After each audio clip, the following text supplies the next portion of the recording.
Good afternoon. It's 2 o'clock, and I'd like to welcome you to this joint committee on health and the Committee on Consumer Protection and Commerce. I'm Greg Takayama, Chairman of the Committee on Health, and I'd like to welcome my colleague, Representative Matayoshi, who is CPC Chair. We have 2 bills before us, but let us, before we begin, take care of some housekeeping rules in order to allow as many people as possible to testify. We do have a 2-minute time limit on testimony. For those on Zoom, please keep yourselves muted and your video off while waiting to testify and after your testimony is done. If you're disconnected, you may attempt to reconnect. In the event of a total network failure, which doesn't happen often but has happened, we may have to recess the meeting and re-adjourn when we are able to. For those on Zoom, please avoid using any trademarked or copyrighted images. That'll take us off the air. And finally, please act with aloha. Please refrain from profanity or uncivil behavior for all testifiers, which I'm sure will not be a problem. So first up, let's see, we have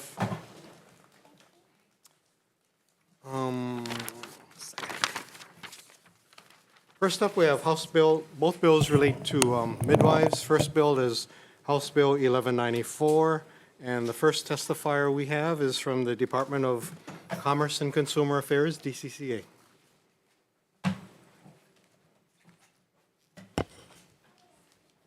Good afternoon, Chair Takayama, Chair Matayoshi, and members of the committees. My name is Alexander Pang. I'm an executive officer for the Department of Commerce and Consumer Affairs Midwives Program.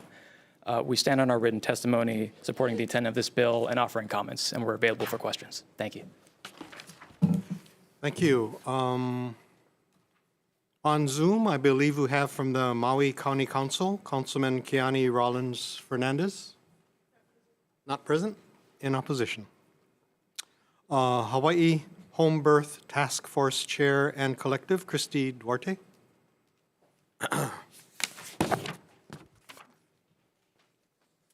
Aloha, my name is Christy Duarte. I am the chair of the Hawaii Home Birth Task Force, and the task force was created because of the legislature's intent stated in the 2019 preamble that over a 3-year period, the legislature would, quote, enact statutes that will incorporate all birth practitioners and allow them to practice to the fullest extent under the law, end quote.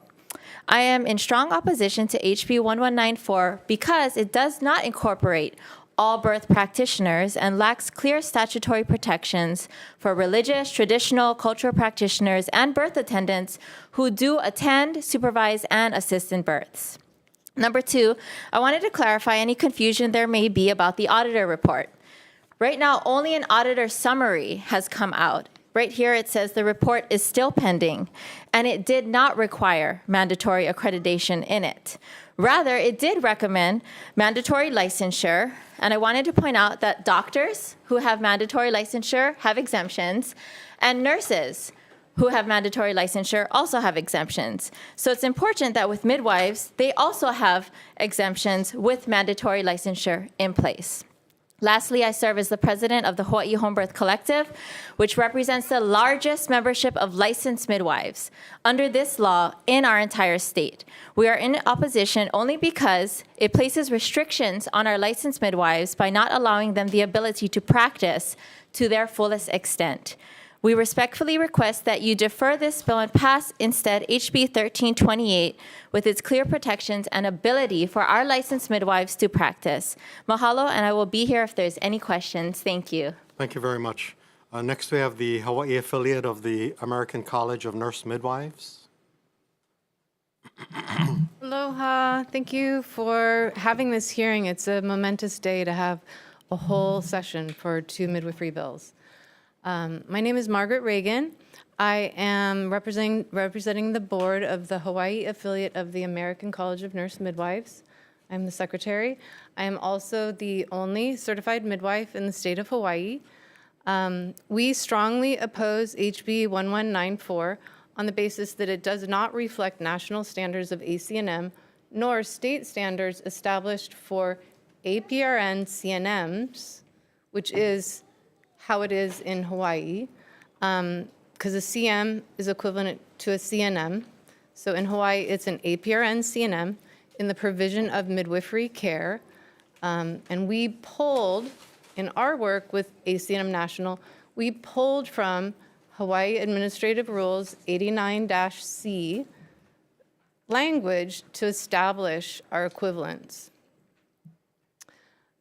We appreciate the attempt of HB 1194 in its efforts to establish the CM's equivalence with the CNM, but it does not meet. To attempt to amend 1194 so that it would meet equivalence. So for example, a CM could go to an institution and apply for a bylaw revision that added a CM side by side with an APR and CNM to full scope equivalence would not be possible.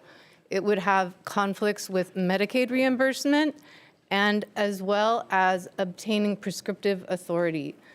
We did receive some feedback in 1328 with questions about confluence of a prescriptive authority with a license requirement application. We have based our standards on Hawaii standards. So you can't conflate the two to make it easier on a department. So can DCCA manage a prescriptive authority? We are not sure, but we leave that to legislators. Can you please summarize your testimony? Okay. There are also some valuable parts to HB 1194 that merit consideration for amendment inclusion in 1328. And those include sections on healthcare providers where the CM should be included.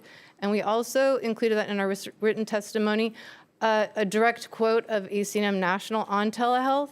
And we provided, thank you. Thank you very much for your testimony. I'm available for questions. On Zoom, we have the Libertarian Party of Hawaii, Austin Shiloh Martin. Please proceed. Aloha, thank you for having me. I stand on my written testimony and I want to supplement it with a few thoughts. Consumers have a right to decide what kind of services that they want. They have a right to decide which kind of accreditation that they want to adhere to. And this seems part of a larger push by the legislature in Hawaii to define and control culture, consumer behavior, and to try to mitigate risks by removing choices from individuals. And this troubling trend is causing a lot of public blowback and frustration with the legislature. I know for a fact there's a lot of people who want to be here talking about this today, but only found out a little bit too late. We care about home birth. We care about women's rights, women's reproductive rights. If we care about those things, we should not be requiring a license in order to practice what could arguably be rightfully dubbed the oldest profession for women. Let's not degrade that, by the way. So I would just point out, guys, that this is not a thing that needs to be regulated to the extent that it is. I believe that currently the protections in place are enough. Liability is enough. The only reason that there's a problem is because the medical neglect statutes and others are being abused by the Attorney General, by the administration, in order to persecute people who are only trying to seek medical freedom from state interference in their most personal decisions. So I don't just oppose one of these bills, I oppose all of these bills and the entire concept of trying to force a licensure scheme on what should be the free activities of individuals. And I would encourage you to rethink the fundamental concepts that lead to this bill. On each of them, there's problems. I mean, this problem of creating a licensure for something that ought not to need licensure is, in my opinion, the root cause and should not be ignored. This is the state trying to gain control over an industry, over cultural and religious practices, and I'm not okay with it. Thank you. My youngest son was born at home, and thank you. Okay, thank you. Next, we have on Zoom Midwives Alliance of Hawaii, Leah Minton. Please proceed. Aloha, Chair Matayoshi and Chair Takayama and committee members of Consumer Protection and Commerce and Health. My name is Leah Minton. I'm the board president of Midwives Alliance of Hawaii, and I'm a certified nurse midwife. We thank you for this opportunity to testify in strong support of HB 1194. HB 1194 is a bill to continue the regulation of midwives as the current law is scheduled to sunset. And we support HB 1194 because the State of Hawaii Regulatory Licensing Reform Act says that the regulation and licensing of professions shall be undertaken when it is reasonably necessary to protect the health, safety, and welfare of consumers of the services, and that the purpose of regulation shall be the protection of the public welfare and not that of the regulated profession. Additionally, the state says that full licensure, meaning mandatory, shall be retained when the health, safety, or welfare of the consumer may be jeopardized by the nature of the services offered by the provider. What this means is HB 1194 aligns with the state requirements. Midwifery requires mandatory licensure of the profession, not voluntary licensure, because the services that midwives offer have inherent risks to consumers under their care. This was reiterated in the sunset analysis published in 2025 by the state auditor. HB 1194 strengthens the regulation of midwifery by ensuring the international and national educational standards for midwives are required in Hawaii, which is critical to ensure the safety and wellness of our families, mothers, and their keiki. We provided recommended clarifying amendments to HB 1194 in our testimony, and we support ACOG's and ECAS's recommended amendments. We urge you to vote yes on HB 1194. Mahalo.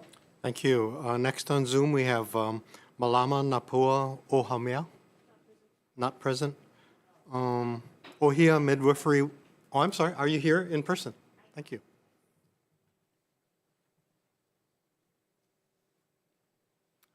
Aloha mai kako, mahalo nui for the opportunity to be here together. Thank you so much to all of you who had part in scheduling both of these bills.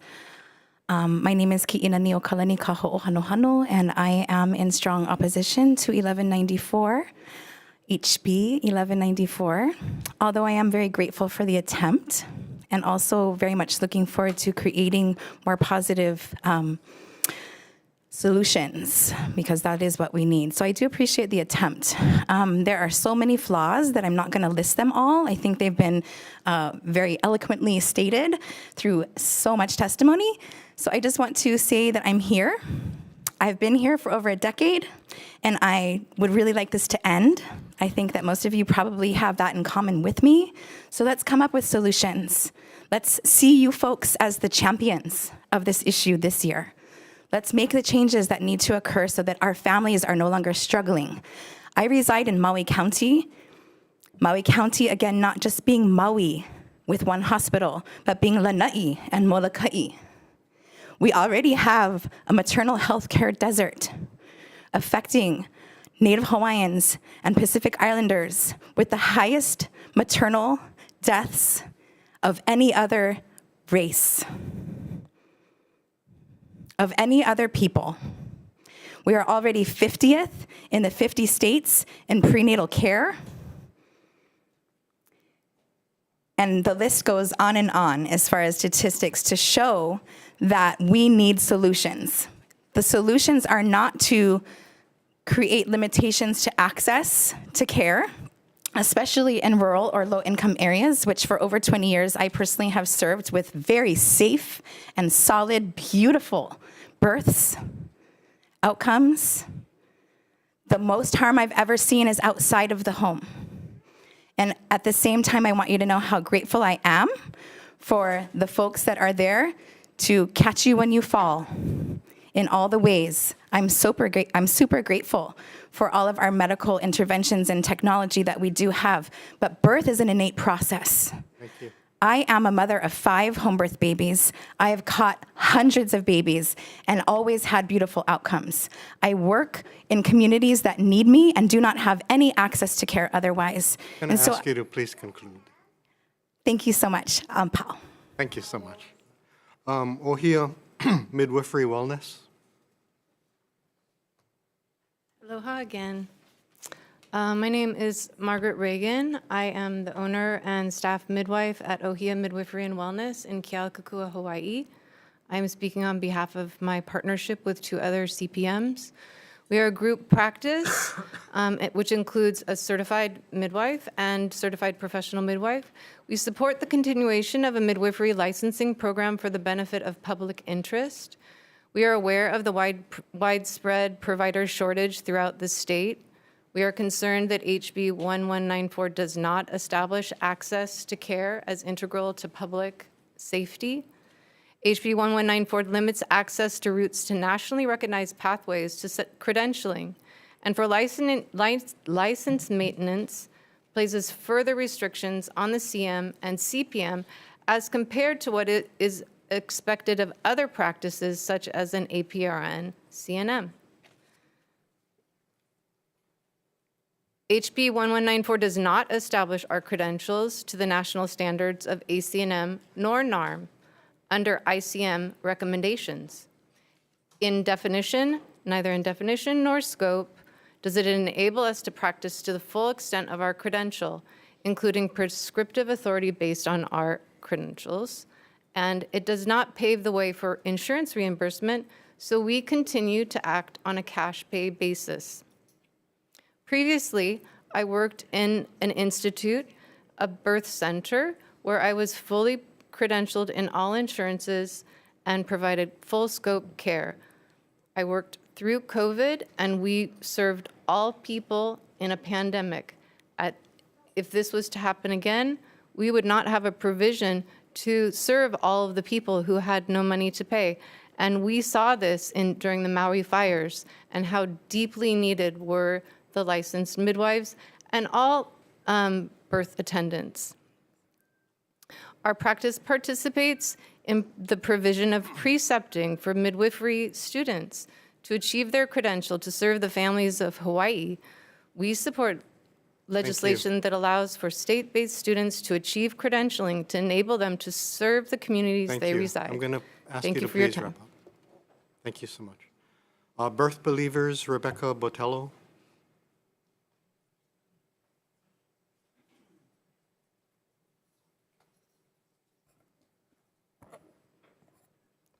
Thank you all for being here today to deliberate on the issue of birth freedom. Let me say that again, birth freedom. For Hawaii's families today and into the future. My name is Rebecca Botello. I stand on my written testimony and offer thoughts in person today to clarify why I'm asking you to strongly vote no on HB 1194, a bill profoundly rejected by the community because it severely restricts birthing care and criminalizes family and friends who want to walk alongside birthing mothers and fathers. I've been a pastor, community birth advocate, and worker for over 25 years in Representative Matayoshi's district. I represent myself, my husband, my children, my future grandchildren, and over 10,000 Hawaii birthing families who are all connected with our community education group called Birth Believers. Birthing mothers and fathers are supremely intelligent. They choose who they want to birth with, who they want bringing their babies into this world and into their arms. I've lost track of how many years I've been here to advocate for unrestricted access to maternal and infant care, whether that care be provided by a traditional, cultural, religious midwife, a family member, unattended birth, self-birthing situation, or by a Western medical birth provider. While some in this building may try to convince you that HB 1328 and 1194 are the same, that could not be farther than the truth. HB 1194 is dangerous for birthing mothers and babies, restricting choice of maternal and infant care in the last 5 years because of HRS 457J has forced birthing women to make dangerous choices for themselves and their babies. Some deciding to birth by themselves without birth workers that they thought might be illegal and might be criminalized, and they didn't want to do that to those birth workers, or going to medical places where they feel that their bodies were being invaded by people that did not share their cultural or religious beliefs. I'll close I'm going here. to ask you to please wrap up. Yes, I'll close here. It's time to rectify the harms that were caused by restrictive HRS 457J and to listen to the thousands of community members that have testified year after year to make sure that they have birth freedoms that are unrestricted by this body or any other. Thank you so much for your integrity and commitment to supporting our community voices. Mahalo. Thank you. On Zoom, the Center for Reproductive Rights, Brianna Lipscomb. Aloha, Chairs Takayama and Matayoshi, Vice Chairs and Committee Members.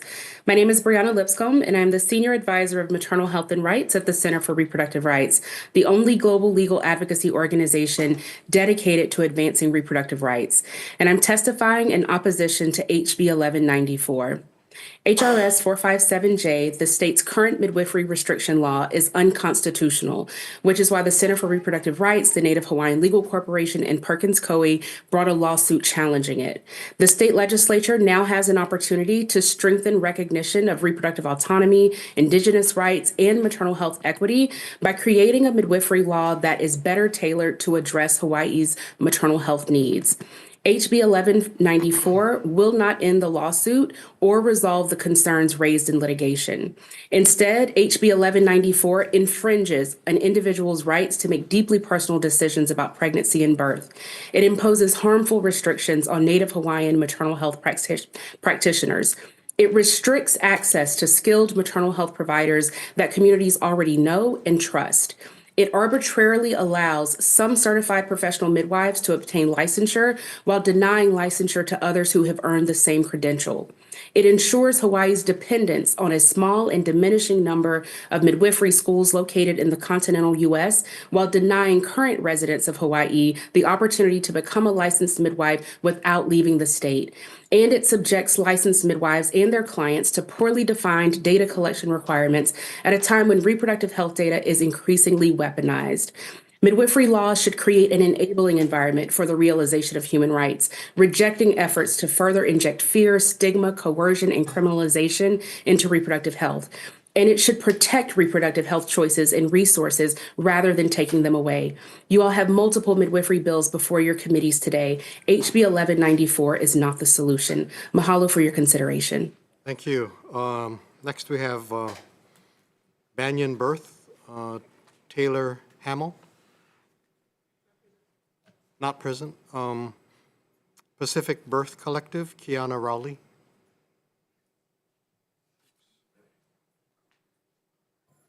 Aloha, Chair and committee members. Thank you so much for having us here today. My name is Kiana Rowley. I serve as the board president of Pacific Birth Collective. We are a nonprofit organization who have grown to fill community health needs on Maui over the past 8 years. And I'm here today to talk about we are in strong opposition for HB 1194. Over the course of the past 2 years, dealing with the Maui wildfires, the housing crisis, the issue with food insecurity, and many other issues facing our women and families, as well as the closure of important OBGYN facilities and the expiration of the birth attendant exemption, which extremely limits access to maternal health care in Maui County. We are in a crisis, and it is a crisis that is exacerbated by our over-reliance on a U.S. medical system and policies which are focused and designed for much larger, more integrated medical systems, which is not true across the islands of Hawaii, because we need access in our own communities to be able to train practitioners and to be able to receive the care that we need in our own communities without people having to travel far distances and having issues with transfer of care when necessary. Our mutual goal today is safety. For most people familiar with hospital-based maternity care systems, we are used to high rates of intervention, routine inductions at 39 weeks, and lots of medicated birth. Because our dominant cultural framework is, it can be difficult to understand community care. With a skilled midwife in unmedicated conditions, the risk factors are really much different, and we need better data to show that home birth, unmedicated birth, is safe in a community setting with skilled midwives. We have recently been partnering. Thank you. I'm going to ask you to please conclude. Yes, I would just like to stand on our written testimony around the EMS data related to the Department of Health, which shows that our home birth outcomes over the past 10 to 15 years are in alignment with national standards, even with the birth attendant exemption. It is not more dangerous for us to support our community, and we strongly oppose 1194. Thank you. Thank you very much. Ki'i ka ho'o hano hano.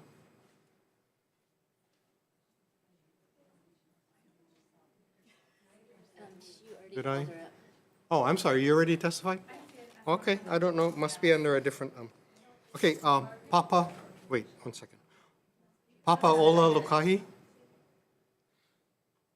Keopu Relitz.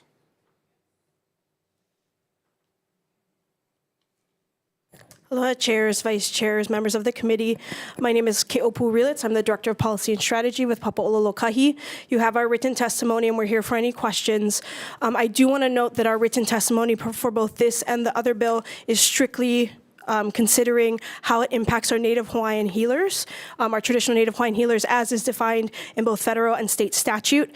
In this bill, in HB 1194, we do want to share that we do have concerns about the provisions as they relate to traditional Native Hawaiian healers. And so as you consider whether or not this bill moves forward, we ask that you consider either removing or amending it so that we can maintain the protections for traditional Native Hawaiian healers. Here for any questions. Mahalo. Thank you. ACLU of Hawaii. Carrie Ann Shiroda.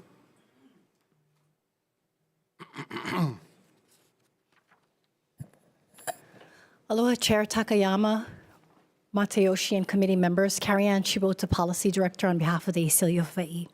We thank you for scheduling this joint hearing on both bills. It provides lawmakers and communities the opportunity to review, compare, and reconcile both bills. It sends a message to our community that we collectively care about protecting reproductive rights and improving maternal health outcomes in Hawaii, recognizing that midwifery care and access to it plays a significant role in improving those outcomes.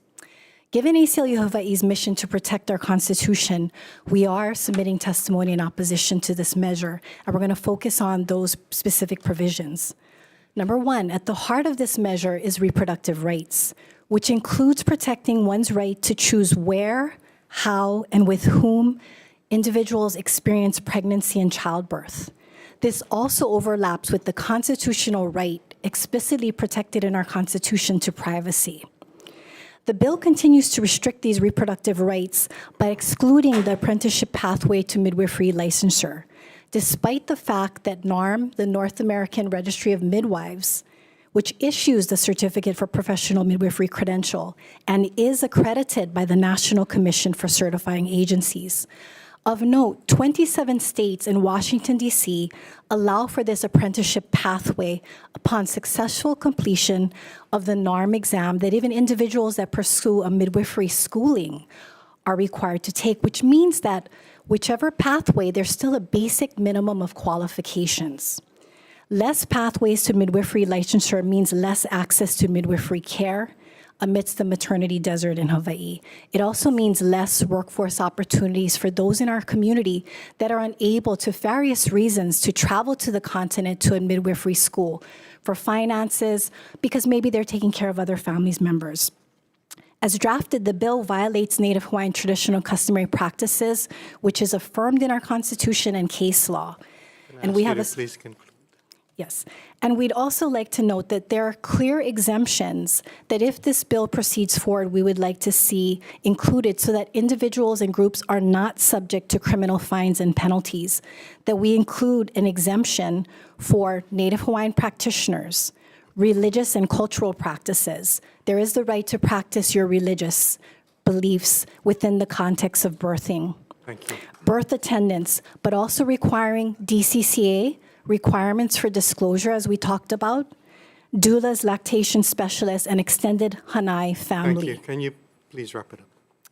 We'd just like to share with all of you that there has been a lot of controversy surrounding these issues for the number of years, and I'm really grateful that we all came here today in a bipartisan spirit to work together to pass the best bill for our community, because you. literally mothers' Next we lives have, are at stake. Ronnie Thank you, Teixeira. chairs.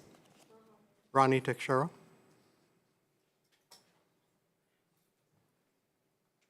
Aloha, my name is Dr. Ryan Teixeira. I'm the chief of OB at Straub and a practicing OB/GYN in the Windward community.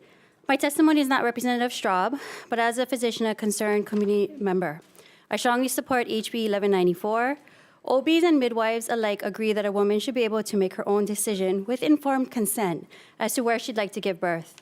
This is a bill that pertains to the safety and competency of that licensed midwife is able to provide, as well as a means to hold that midwife accountable for any practices that do not meet the standards of care in the community, if she in fact wants to be known as a licensed midwife.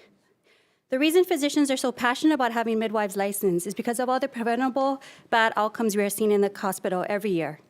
I had a patient myself who has midwife, didn't make it to her delivery, sent her apprentice, who was on an apprenticeship pathway, who didn't know how to do a vaginal repair and did it anyway.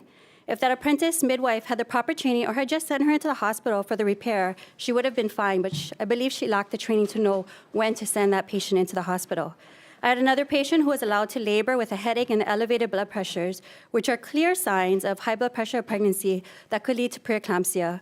They're both life-threatening conditions the midwife either ignored or did not have the knowledge to recognize it. The mother then needed to be admitted to the hospital postpartum for a few days and be away from her baby the whole time. She was also told to go to Castle Medical Center, which does not have high-risk OB there at the time, so she was also told to go to wrong facility. A family member just came up to me last month and said she labored for over 24 hours with her friend, and they kept changing her pad that was filled with green fluid until the midwife finally took her to the hospital.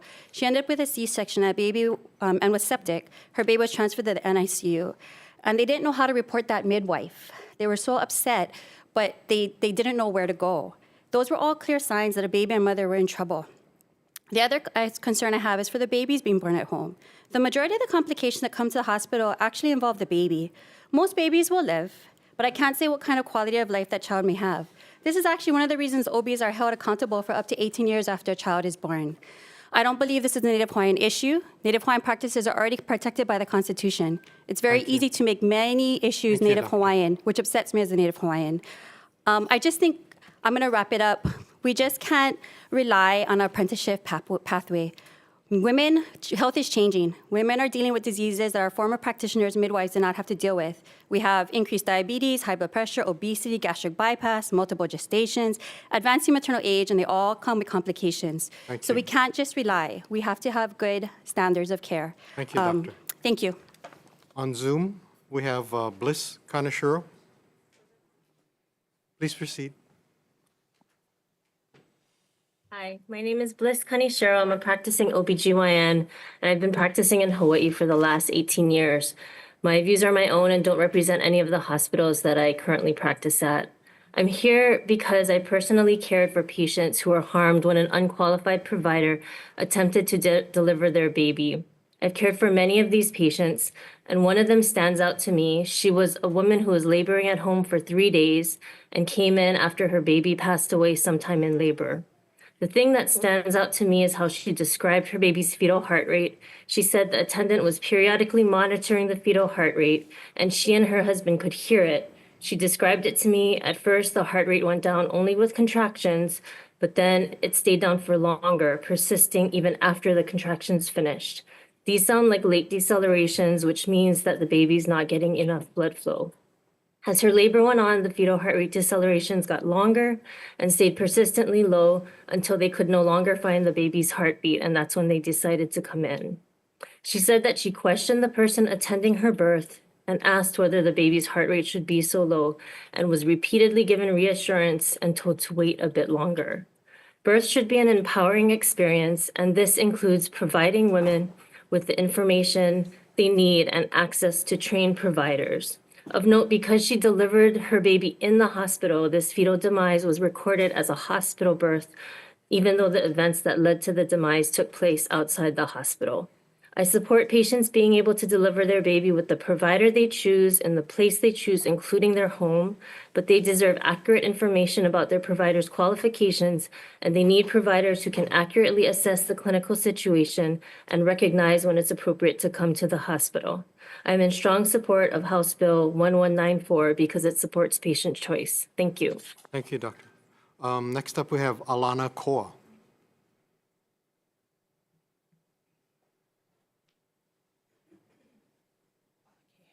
Aloha. My name is Alana Koa. I come from the island of Maui. I'm strong opposition of HB 1194. I am also a member of the Hawaii Home Birth Collective, as well as a Haumana apprenticing under Malamanapua o Haumea. I'm an inspired midwife and pale keiki. Reason why I'm in opposition of this bill is because it does not protect me as a Kanaka.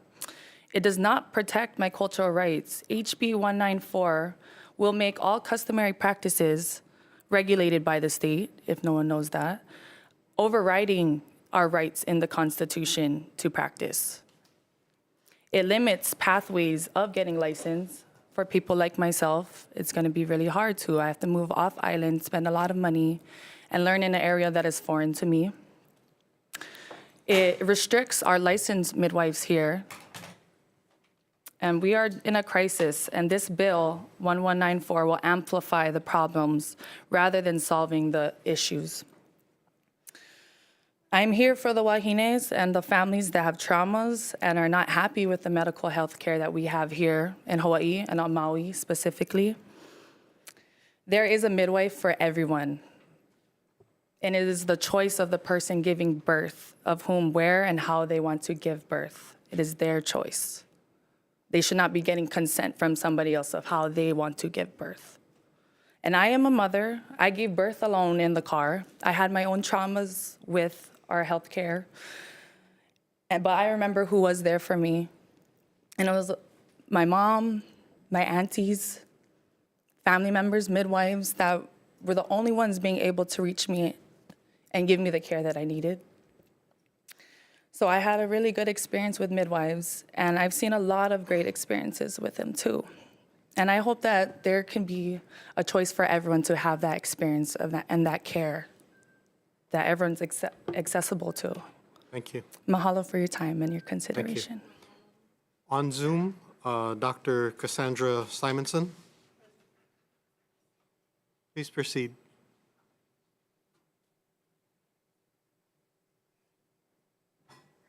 Hi there. This is Dr. Cassandra Simonson. I'm a pediatrician in Maui, where I've worked for underserved and Native Hawaiian keiki for over 10 years. I'm speaking today on my own behalf and not representing anyone else, in strong support of HB 1194 in order to hopefully save some moms and babies.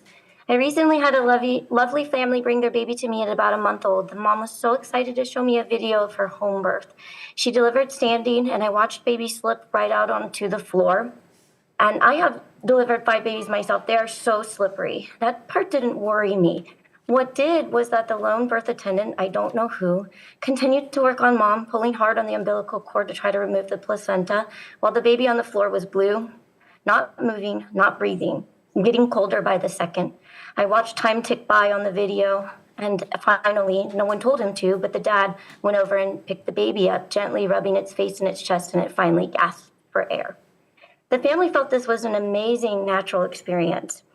Meanwhile, I'm still quietly monitoring the baby for cerebral palsy. It takes time to show up. Birth is natural, but so is death. According to the WHO, 1 in 16 women in Africa still die in childbirth today. I have another patient, now a teenager, who should be joking around with his twin sister and learning to drive, but instead she died at birth, and he is vegetative. He doesn't move, eat, or speak, and it's not clear he can see or hear. He startles like a newborn when touched. The result of a twin home birth far away from our only hospital.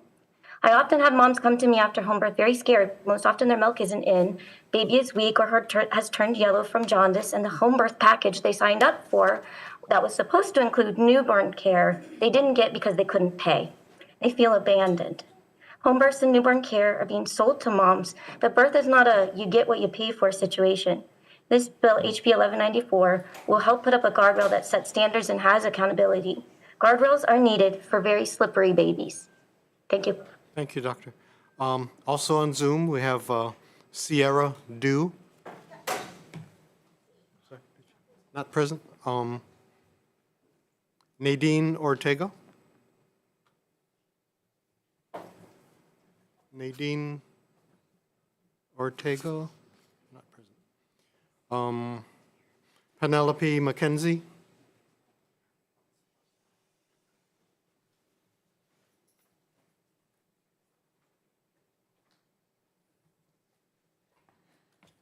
Hi, everyone. I thank you for holding this meeting today and having the Joint Commission. We all know that mothers and baby safety is the most important for all of us for a healthy future and a healthy society.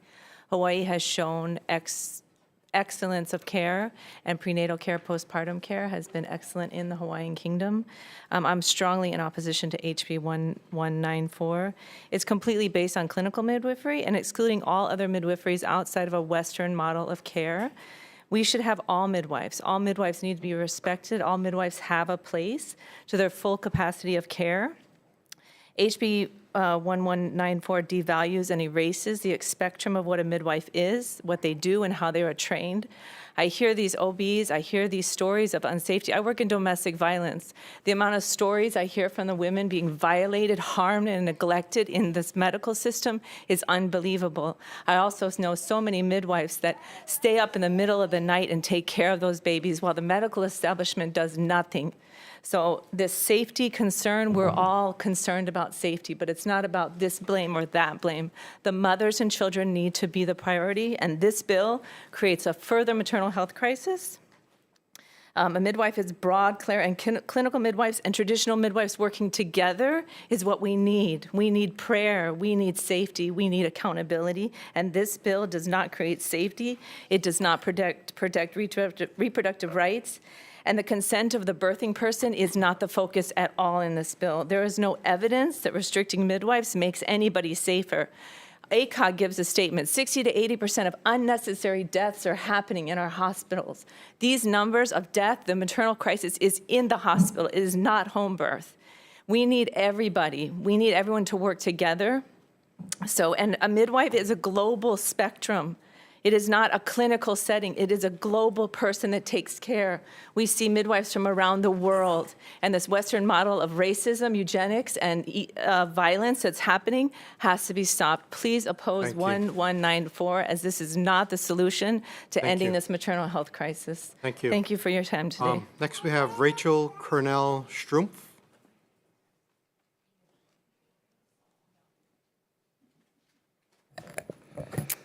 Aloha, honorable chairs and committee members. My name is Rachel Cornell-Strumpf. I'm the first licensed midwife in the state of Hawaii under 457J, and as such, I'd like to thank you for the opportunity for a license. We really appreciate the intent of the state through the program. However, as we all know, the bill itself has some shortcomings.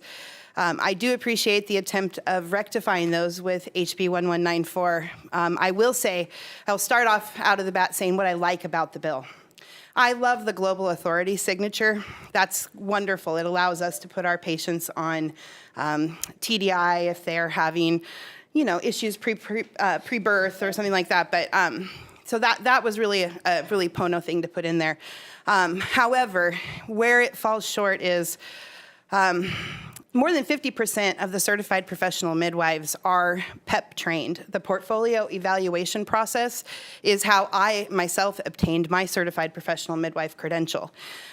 It's a valid pathway to credentialing, and we all take the same exam when the time comes. We have our credentials, our education, our skills, all of our classes that we've taken vetted by NARM prior to being allowed to take the NARM exam.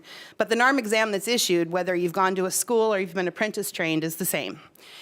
That said, my preceptor, the woman who's responsible for me being here today, April Bailey, is no longer legal because the exemption expired. And I'd like to explain how the exemption provides regulation. To be exempt, you have to follow the criteria for the exemption, which is to give the informed consent form and to follow the steps that are set forth in the law. And if you fail to do that, you are not exempt. So thereby, if you follow the exemption and you are exempt, then you are regulated because there are rules that you have to follow. And that ensures that we have safety for people who are birthing at home. The other thing is it's legal to birth at home alone. Absolutely, positively alone by yourself. And so if I want to have my auntie who's helped to, her daughters or her aunties, we should be able to have who we want to attend with us, whether or not they're credentialed. Thanks for your time. Thank you very much. Pua o Ele Ili Kelsey Pinto on Zoom. Please proceed. Aloha. Aloha, I'm Po'oe Leili Pinto, a Native Hawaiian cultural practitioner of La'aolomi and La'aolomi and birthing, and I strongly oppose this bill as it imposes 1194 imposes a Western medical framework and methodology that excludes traditional Hawaiian healing in the definition, saying that palikeki and all the healing practices are not a part of what midwifery is. And so this undermines ancestral practices and what was already established in the court cases. But what I've been hearing today are these really horror stories from OBGYNs and home birth doctors. And that is a really unfair disadvantage that does not give the full scope of what home birth is about. Because as someone that treats a lot of people that have had hospital births, majority of my patients have trauma from Western medicine, birthing in the hospitals, medical, physiological trauma, all of that on both sides. So that ability to really view home birthing as a problem and the practitioners outside of the hospital is this unfair disadvantage that how we should actually be working together, not trying to point blame fame. And so again, this bill really undermines what actually could be helping. That's in 1328. And so in the court case of Kaho'ohanohano versus State of Hawaii, it really puts rules, the affirmation that we possess comprehensive knowledge and skill sets, and that it should be included in this definition, as well as in 1194, it states that Native Hawaiian cultural practitioners should have to report in written and in verbal ways that we have to report that our training is not approved by the state of Hawaii and keep this paper for 10 years. This is an unfair disadvantage. How is this helping the already outside of hospital care, we don't have any resources to help with accounting or any other things like as in hospitals. And so why is this bill imposing more restrictions on Native Hawaiian cultural practitioners instead of helping the situation? Again, the maternal health crisis, because the majority of people birth in the hospital and trauma is now synonymous with birth. Thank you. We are not the problem. And so can you please take out these exemptions that cause unfair and create. Thank you. Thank you very much. Thank you. Hope you're not driving. Thank you. No. Jennifer Kratzer in person? No. On Zoom, Kehaulani Avicoli, not present. Caitlin Riposar on Zoom, not present. Katie Verhaeg. Oh, yes, thank you.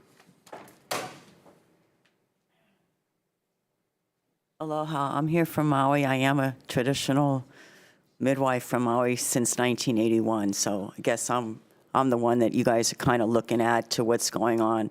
And this bill right now is really not the one that we've ever wanted to have. It's not safe. It doesn't go for the cultural beliefs, doesn't go for Hawaiian, and it doesn't even make it good for the girls that are trying to become midwives to be licensed. Midwife Alliance of Hawaii started a long time ago in 1981. It is not what we started to bring forth for saying it was legalization. It's not. The other bill is the one we would like to see.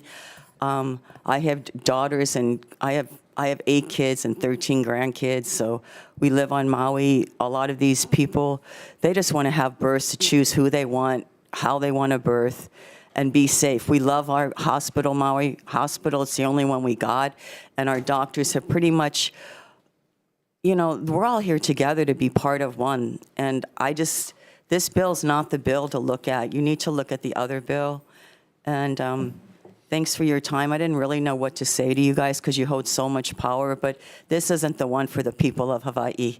This is not the bill you want to have forced. You want to look at the real one and try to make better exemptions. Mahalo. Thank you. Well, you said it very well. I did? Yes. I'm supposed to be proud of me. They should be. Morea Mendoza? Nope. Aloha, I'm actually on Zoom. Oh, okay. Thank you. Please proceed. Aloha State Representatives. My name is Morea Mendoza, and I'm here to testify in opposition to HB 1194 as a mother of Maui. The thing that I need for you to hear today, coming from the most respectful and heartfelt place possible, is that you don't care about my safety, the safety of my children and of my family more than I do.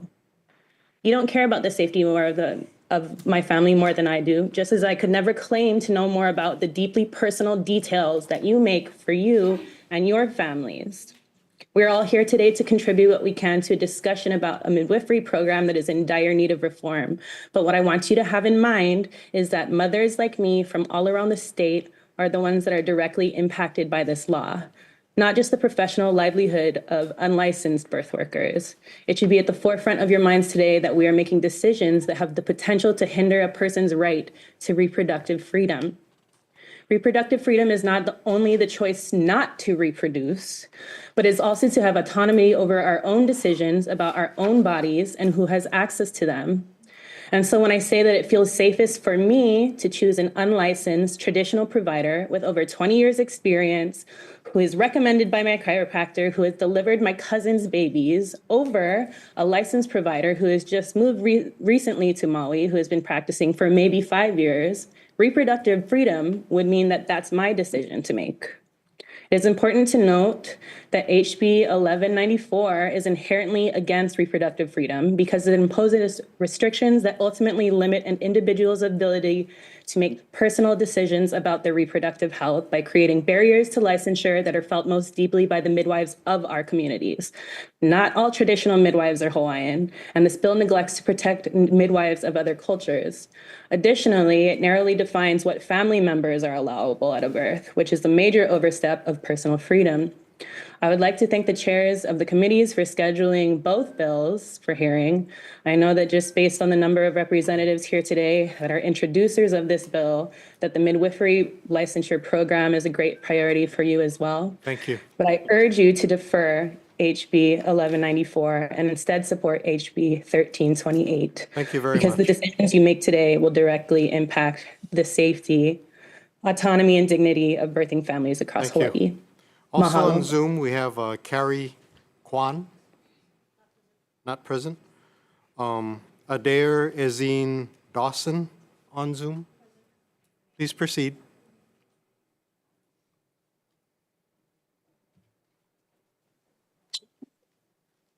Aloha, my name is Esne Dawson. I'm a licensed CPM that is currently practicing on Oahu. I would like to first say that thank you for the opportunity to testify today, and also would like to mention that I would like to strongly oppose HB 1194. I also want to stand on my written testimony with adding a few additional pieces.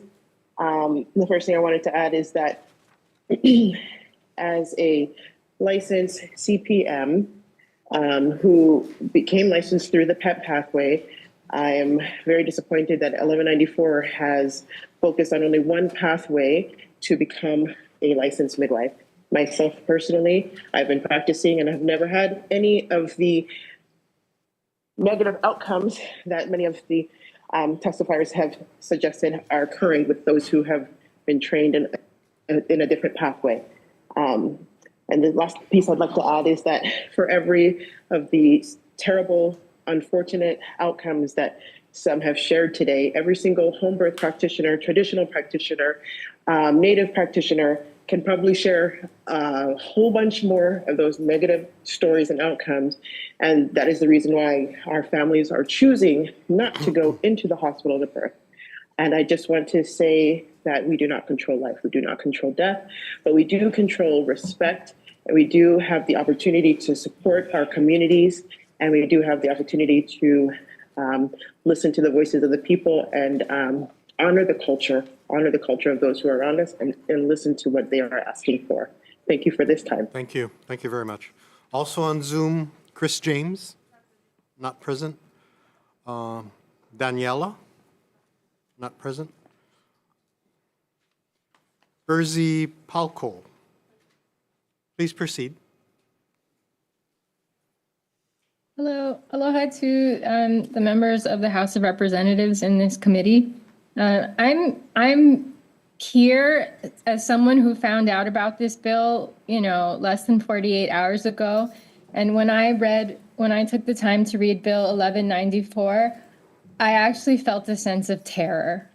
I felt a sense of terror as a woman who was born and raised on Oahu, who firmly believes in in the right of a woman and her husband, her family, to hold the birth of her child, of their child, as sacred, and to have the right to informed consent and reproductive freedom in the light of, like, I think I heard another person say, holding that birth with more love and care than I think anyone else on the planet could. So when I hear a law where the state is trying to come in and restrict rights around that, it actually triggers terror. So I am not as prepared as I wanted to be today, but some points I wanted to bring up was that I am worried about restricting the only legal birth attendants to be those trained in the Western medical model, especially only those trained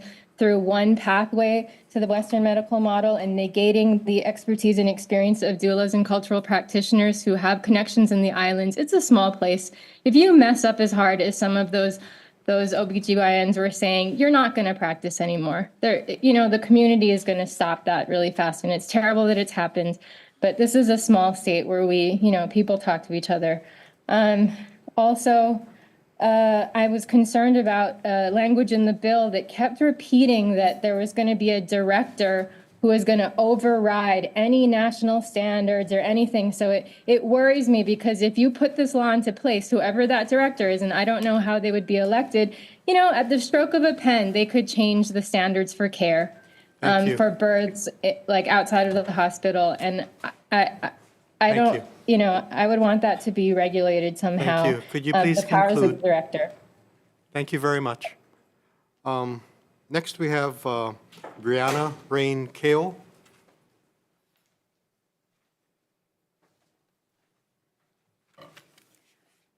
Aloha mai kākoe ka lehulehu, e na luna loi loi, na moho a mena elele. O ka ili keo ko winoa, Brianna Renee Kale, he kanaka maoli no ho'i au a he pali keiki ma kia pai aino Hawaii. My name is Ka'ili Kale, and I stand in support of HB 1194. As a Kanaka, I am committed to our lahui and the safety and health of our Kanaka and lahui. I have practiced as a labor and delivery nurse for 15 years prior to becoming a certified nurse midwife. Yes, I have lived here my entire life. I'm born and raised here, and I got licensed as a nurse midwife. And I'm practicing currently as a nurse midwife at Kaiser, and my views are currently my own, not of Kaiser. I have witnessed complications and deaths in the hospital that could have been prevented if recognized sooner by lay midwives, unpracticed, traditional midwives, not frowning upon our traditional practices. I attended a CNM license because I have seen so many complications and death. And a lot of them, like we have heard today, are Native Hawaiians. The Native Hawaiian mortality rate for mothers and babies is horrifying. It's horrible, and I don't want to see it anymore. Our ali'i seen it back in the day, and we need to stop it. Standards need to be set to protect our wahine and keiki in their most vulnerable states. E ka hui. He kai aku ke ia e kulike a e lama I ko kaku la hui. Ke hele mai ni na poe mai ka ina e. Most of the people who are practicing as midwives are not Kanaka. We can still continue our traditional practices and be held to a specific standard. E ho'o mau I ko kaku hana hanau a me ko kaku loina Hawaii mau ka hana pono. We may continue our traditional practices in conjunction with safe care and ensured by professional and licensing standards. Mahalo. Thank you very much. On Zoom, we have Wyonet Wallet. Please proceed. Aloha, everyone. Aloha kako. My name is Wyonet Kalealoha Wallet from the island of Maui. I strongly oppose HB 1194. I support HB 1328. We have submitted over many legislative sessions, facts, reports, testimonies from a wide range of diverse people and certified professionals stating the skills and safety of these birth practitioners are essential to the health of our community and the perpetuity of many cultures. I come with a voice as a native daughter of Hawaii with allegiance to our queen, Liliuokalani, and now with full authority to speak in behalf of my precious Hawaiian people and the descendants hereafter. I am a practitioner of Palekeki hula, which also was once outlawed, Oli, Lomi Lomi, La'au Lapa'au. With Bill Bill 1194 directly attacks me, my way of life, and my cultural rights. I come from a place where I still have the house that my members of my ohana were born in. It still stands. This house is where my kupuna was birthed in by a palikeki. And now I have that inside of me to be the next lineage and practice my Hawaiian religious freedoms and practices. I hold the knowledge, the oli, the skill to be palikeki and have many other well-qualified colleagues to assist me with this. To embellish on my aina, our family has legal cemetery. We were malama our kupuna. We take care of our people from beginning to end, and this bill is racist and will interfere with my practices. We also have an ancient birthing stone on the same river we fought for, because they threatened to take that too. The group of people that imprison my queen, this currently feeds our lo'i, which I am a practitioner of lo'i kalo as well. People like me do exist and need to continue unless your point is erasure of my people and cultural practices. In Hawaii, our language is protected by the state of the Constitution, which we had to fight for that too. And now everyone wants to olelo Hawaii because it's awesome. Trust that my people are amazing. If we don't protect our practices, then we just become vestiges of a people that once was, and our language will just be English with Hawaiian sounds. We need the cultural practices and the ceremonies, and that's the way that the language continues. You don't need to pick and choose and convenience and what is cute for you. It is all. The process of PEP internship is much like you sitting there with your power. You are vetted. You are engaged with community, and community lifts you. Can I ask you to please conclude? You are vetted. So I say that this bill, so taking away this knowledge and birth practitioners from our community would criminalize us and prove to be one of the most disastrous bills for the health of our people. Thank you. Thank you very much. Next on Zoom, we have Kai Ana, not present. Karen O'Mahony, not present. Trinette Furtado. Shannon Matson. Please proceed. Aloha, Chair and Committee Vice Chair and committee members. My name is Shannon Matson. I was born and raised on Hawaii Island, and I'm currently in my second trimester of a pregnancy. I have had this baby that I'm carrying is not my own. I am serving as a surrogate, and I have had 2 successful, wonderful home births. And this child that I am carrying now, due to the contract I signed willingly, will be born in a hospital as long as everything goes according to plan and hopefully not on the side of the road on my way to the hospital. I am dreaming of a world where midwives and our hospitals can work hand in hand. I am not looking forward to my hospital birth due to prior experiences I have had in hospital situations. And while I am grateful for Western medicine and while I am willingly choosing to deliver in a hospital, I really wish I could have my trusted midwives and doulas and all of them at my side as I was blessed to have in my prior births. I do not support this bill. I do support the other bill that you'll be hearing next, and I'm hoping to offer some testimony on that as well. But in case I am not on the call any longer, I just wanted to correct for the record my testimony on HB 1328. It looked like it showed up as opposed on the record, and I am in strong support of that bill. Thank you. So I just wanted to correct that. I do stand on my written testimony on both bills. Again, in opposition to this one, I think we need to do more and work harder to get a bill that we can get both the midwives and the OBGYNs to be in support of, and I believe the other one is closer than this one is. Thank you so much for your time, and I will be on the call for questions if there are any. Thank you very Mahalo. much. Now, that's all the testimony we have submitted. Is there anyone else in person who wishes to testify? If so, please step forward and identify yourself. Please step forward. And if there's anyone else, could you line up behind, please, the podium, please? I have copies, Oh, written copies for can you give it to our committee clerk, Yes. please? Thank you. I'll pick them up when I'm done. My name And- is Liko Okalani. I'm sorry, you have to do so from the microphone so everyone can hear you. Okay. Let me get my glasses. And if there's anyone else here in the, Oh, my if there's anyone else who wishes to testify, please line up behind him. Okay. Thank you. Okay. Thank you, Jim. My name is Liko Okalani Martin. I am testifying in relation to the House Bill 1328. Let's see, with respect to reservations. All of you have taken an oath to uphold the United States federal Constitution and duty to render service to uphold constitutional statutes and federal constitution, heads of departments, and to hold invalid any state law practice deemed inconsistent with any international treaty obligation. 1993 Acknowledgement of Apology. Illegal overthrow resulted in the suppression of inherent sovereignty, deprivation of self-determination. United Nations adopted the Convention on Prevention and Punishment of Crime of Genocide, United States Public Law 10606, Proxmire Act. Genocide defined acts committed with intent to destroy, in whole or in part, national, ethnic, racial, religious group, causing them serious bodily harm, mental harm, intended to destroy the group, preventing births, and forcibly transferring children out of the group. Criminalizes complicity or incitement of its commission. Authorizes International Court of Justice to expel. You do not have a treaty of annexation and enforcing policies of apartheid by distinction.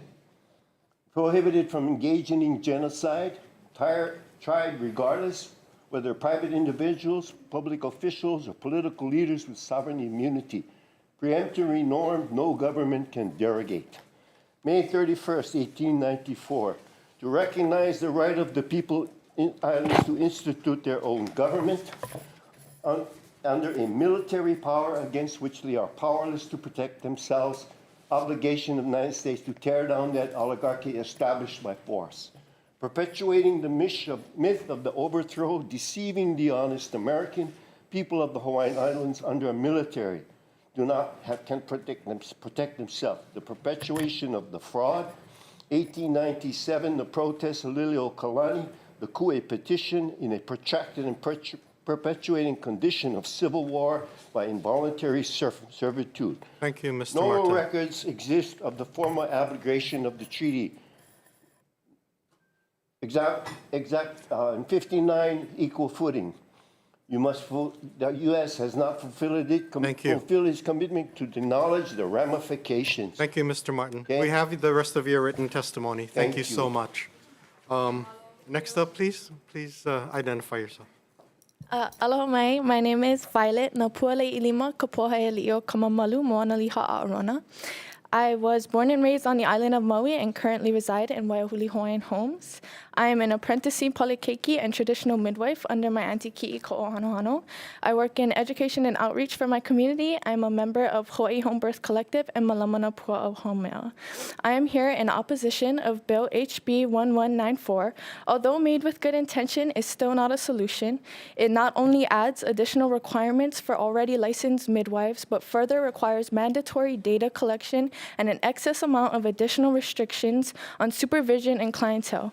Clients have to pay out of pocket for care they may need, and if they can't, then what? We don't serve them? Heva. It also makes all customary practice regulated by the state, overriding our rights in the Constitution to practice. So we are not covered by the Constitution as Kanaka unless you fight and fight and fight to prove you should be. La'au lapa'au, lomi lomi ho'oponopono, oli hula, all the things that make us Kanaka, once again regulated and controlled by those who won't even hear us. To be a palekeki is to understand these regulations only put us down. Continuation of these regulations will not only have us lose more ike and kokua in this birthing world, but kupuna will and have died being scared of being illegal, not being able to pass on so much knowledge. This is diminishing practices. To support this is to be against us. I am 19 years old. I want to be a mother and a future palekeki and a traditional midwife. This is my future you're deciding, and I'm standing here fighting for the right one. This bill is not it. Mahalo. Thank you very much. Next up, I'm gonna, please, no applause. If you're gonna, thank you. Aloha, my name is P.E. Lenny Schneider-Faruya. I am a student midwife, and I'm on the path of the PEP process, which is being considered as an illegitimate path to becoming a licensed certified midwife. I'm here in opposition of 1194. I respect some of the personal stories that some of the physicians and hospitals have shared today. I feel like it really touched home for me because it made me feel like those stories were trying to make us all feel in this room that home birth is unsafe, and that's not the fact. We know that birth itself is very, very, we can't control it. So I just want to remind some of those physicians that there's scenarios that take place in a hospital setting that they also can't control. And I know of a few very scary scenarios that have happened this year that could have not happened if those physicians and nurses didn't make specific decisions that they made. So I'm here in opposition of 1194, and I just want to clarify that home birth is a safe choice for those that choose to make that choice. And if a birth needs to be transferred because there is the need for higher level of care, we make those decisions. Thank you. Thank you. Next, please. Aloha. My name is Laulani Teal, and I'm from the E Hanau Cultural Council as well as Ho'opaepono Peace Project.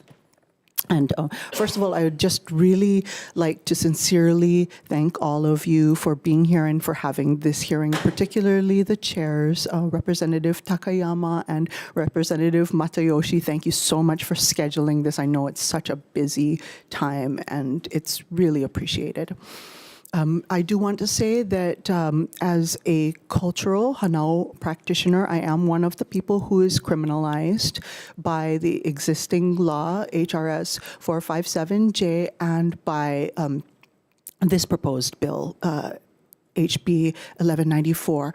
What I really want to talk to you about, I also just have to throw out, because I didn't hear it earlier, that, you know, in what Pi'ilani was saying about being these Hawaiian PEP students, this is the only locally available pathway to that practice. And how serious that is can't be overemphasized, because we have, in the licensure, there are no Kanaka Maoli have achieved licensure in those 5 years. Thank you. Yeah, sorry. Under HRS 457J. Yes, I'm sorry. Thank you. Please proceed. And in that time, yeah, none have achieved licensure, and there's no path that would allow them to achieve licensure. So it's just not feasible for local people because of the training that begins later. You know, it becomes. People start to become midwives when they have their own children. So we're talking about mothers with very small children for the most part, other than some of our awesome young folks who've started even earlier. But that's just not a time when local families can go move somewhere and learn from somewhere else. So but one thing that I absolutely have to address are the horror stories, because I'm probably the main person who gets called when things happen on the island of Oahu. So I really need to address this because it's important. That the reason that hospitals see these horror stories is not because cultural midwives or any kind of traditional midwives is dangerous.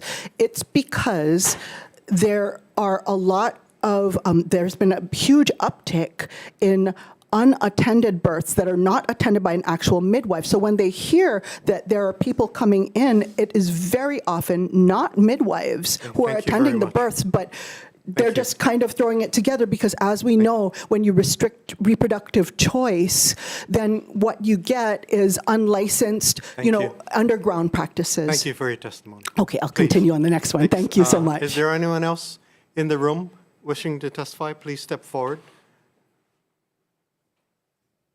Aloha, everyone, for coming here today, everyone's time. My name is Her Royal Highness Princess Shoshana Ariel Kahikala La'anui Wilcox. And I am opposition of this bill and support all of our midwives here today because, why? As Ali'i Nui representing the royal family of Hawaii, we have done things the old way. We had westernization come in. Yes, it has had its play out where it has benefited us and it has not benefited us. But as someone who has not hanaud yet, has not had any royal children to produce of yet, I would like for us to preserve our cultural acts and rights. And I'm in support of all of our midwives here and practitioners that is against this bill. And that's all I have to say. Thank you. Now, is there anyone on Zoom who I have not called yet who wishes to testify on this measure? If so, please identify yourself. Hi, I am Melissa Chong. I am in support of HB 1194. I'm a licensed midwife and CPM in Maui. I testify in support of HB 1194. I stand on my written testimony and support Midwives Alliance of Hawaii's amendments. This bill ensures access to the full scope of midwifery care, including GYN services, such as screenings to check for cervical and breast cancer and other concerns. HB 1194 ensures true informed choice through clarity and accountability. This bill is the only one that protects the safety of birthing people and their babies. Thank you for the opportunity to testify, and I look forward to this licensing program's future success. Thank you. Anyone else on Zoom wishing to testify? Please proceed. Aloha. I am writing today and testifying in strong opposition of this bill relating to midwifery. Thank you. We're in Hawaii. Oh, please tell us your name. Oh, my name is Kehaulani Abikoli. Okay. Can you hear me? Yes, proceed. Okay. Please. I just wanted to say that we're in Hawaii. I hope everyone realizes that first, of where you are and where you're profiting off of. We need to support cultural practices and choice of birthing ohana in a place where this was once normalized not too long ago. And when families are empowered and supported, we see healthier desired outcomes, and that is the goal. As a mother, Native Hawaiian, and birth worker in my community for almost 10 years now, I've witnessed that firsthand. Our midwives are highly trained, skilled, and safe in what they do. Many of them are my trusted friends and colleagues that I have the honor to work with, and the PEP pathway and practice needs to be acknowledged. So please vote no on this bill. Thank you. Anyone else on Zoom wishing to testify? Please proceed. I would like to testify. Yes, please tell us who you are. My name is Jan Ferguson. I am a licensed midwife on the island of Maui. Thank you for the opportunity. I was surprised to learn that I erroneously clicked that I oppose this bill when in fact I strongly support it. And I think I've corrected it online. I just wanted to correct it in person with you now. I stand in support of this bill, and I don't agree with a lot of the testimony that it limits choice. What it's doing is regulating the profession of midwifery and defining midwifery in that regard, and not saying that others who do this type of work need to stop. They just aren't going to be licensed midwives. One does not need to abandon any healing or cultural practices to meet the criteria for midwifery licensure. So two things can be true at once. I keep hearing that if you meet the criteria and become licensed, that you can no longer have your cultural or traditional practices that you bring to your work. And I don't agree with that supposition. I stand by my written testimony, and thank you for the opportunity to testify. Thank you, Ms. Ferguson. Anyone else on Zoom? Please proceed. Aloha mai. I am Christina Mao, and I am from the island of Maui. I am a apprentice of a palikeiki. I strongly oppose this bill. I stand behind Chrissy Durate, Ki'i Nani Kaho'ohanohano, and Kiana Rowley, and testimony as this bill, HB 1194, its provisions is an attack on the Hawaiian culture and its people. And I would like to say something about the testimony that we are not trying to put the traditional midwifery into a westernized box. We are not a box. We have our culture, we have our traditions, and because of this, how it's laying out, it should not just be one. And this is not just for, I'm going to keep it short. I am a mother of 3, and my first is in the hospital, and my last 2 was at home, and I had beautiful births. And I would like to really keep the education as a birth worker here on Maui. I know mothers who are actually terrified to go into the hospital here on Maui and flying to Oahu. I have a friend who's actually going to give birth next month who is going to Oahu early to leave and abandon her 2 other kids on Maui just so she could give birth on Oahu. So there is a very there's something that's lacking between the westernized midwives and traditional midwives. It's just midwives.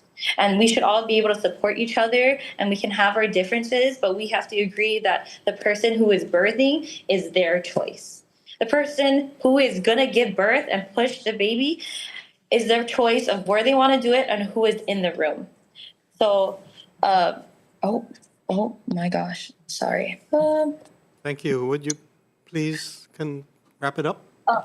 Yes. So you challenge us by making us jump through all these loops you have created, and to keep us distracted, I really feel like, and instead of trying to bring us together, but I challenge everyone in this room to actually let's sit together, let's have open conversations, and let's have a deeper understanding of how we can continue to help the mother who is birthing. When we show up, let's come up with solutions. Let's come together, not just bring each other down. I hold all the families who have been through trauma and the midwives who have been through trauma, but we can heal together. Thank you so much. If we are open-minded. Thank you. We have your testimony. Thank you.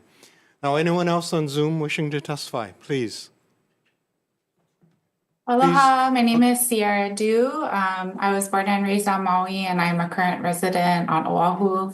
Thank you so much for having me here. I am in opposition to Bill 1194. I did have the privilege of having a home birth with my son with the support of a traditionally trained midwife. This was an extremely important choice for me, and I believe that every woman should have the choice to be able to decide how they birth. During birth is an extremely vulnerable place to be in, and oftentimes, in the medical system, there is not a lot of awareness around trauma. There's not a lot of awareness around our bodies and consent. And so to have someone that is there with you, that is solely there for the purpose to make you comfortable, to create a relationship with you is very, very important, especially to create a culturally appropriate experience for women that are Kanaka, and people of color, to have their choice of who they have in the room with them is also a really important part of mitigating trauma in the birthing process. So again, I am in opposition of this bill, and I also hope that folks can come together to create something that is really meaningful for all folks, and especially centering Kanaka Maoli, who this is the place, this is where we are, and so those choices and that should be uplifted more than anything. Thank you very much. Now, there is one more person on Zoom, I'm told. Please proceed. Aloha. My name is Manu. I am based on Oahu. I'm currently a doula and birth worker. I have assisted births in the hospital and at home and have seen the grave difference between both settings. I'm in opposition of Bill 1194. And I'm going to keep it short as well. I just want to say that ancient Hawaiian birthing practices are not just about the physical act of birth. They're about the spiritual connection between the mother, the baby, the land, and the elements. It's a deeply sacred time full of healing, strength, and connection. These practices, when coming from a traditional midwife, are passed down through generations and guided by intuition, connection to Aina, and the support of loved ones. The ability to honor these spiritual and cultural traditions is essential to health and the well-being of our families and our current communities. Not allowing traditional midwives to practice only furthers the agenda of really erasing Hawaiian culture and Hawaiian history, and we really, really don't want to do that. Thank you for your time. Thank you very much. There being no one else on Zoom to testify. There's one more person. One more person. I see you. Go ahead. Aloha, my name is Limana Hassett. I'm from Lahaina, and I just wanted to say that I oppose this bill 1194 as its provisions is an attack on the Hawaiian culture and its people. Mahalo. Oh, thank you so much. Now, for sure, no one else on Zoom. One more? Oh, okay. Go ahead, Aloha, please. thank you for your time and the opportunity to share my views today. My name is Jasmine Mays. I'm a licensed midwife and CPM practicing on Kauai for the past 5 years, and I have been a CPM and practicing midwife for 20 years in 3 different states. And I have had the experience of working under restrictive law as well as more flexible or broad law. So this process of coming to a workable solution that can serve the community and all kinds of practitioners is fascinating to me. And I look forward to finding a solution that creates more midwives and better prenatal and birthing postpartum care for our families and is less restrictive. So I'm opposed to House Bill 1194. I'm in support of the alternative, House Bill 1328. I am a PEP-trained midwife, and I did not go to school. I could not afford to, and I did not want to leave my community to do so. I'm really honored and grateful to be included in Hawaii licensure, and I am pro-licensure. I will always desire to hold a license. I do believe that it allows me the freedom to order lab tests, to order ultrasounds, to help my clients file birth certificates.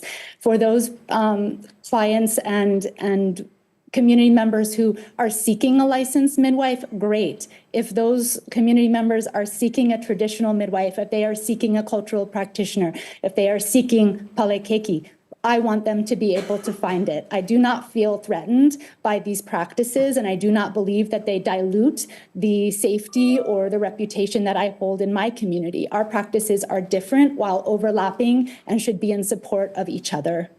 Unfortunately, criminalization does not end unlicensed practice or dangerous practices. In fact, I believe that it makes practice more dangerous when folks who are not included in licensure laws or cannot qualify for licensure laws avoid safe transfer when necessary because they're afraid of fines or afraid of being prosecuted. Thank you very much. So, thank you. In the name of safety, and I hope we can come to a solution. Mahalo. Okay, last call for anyone on Zoom that I missed.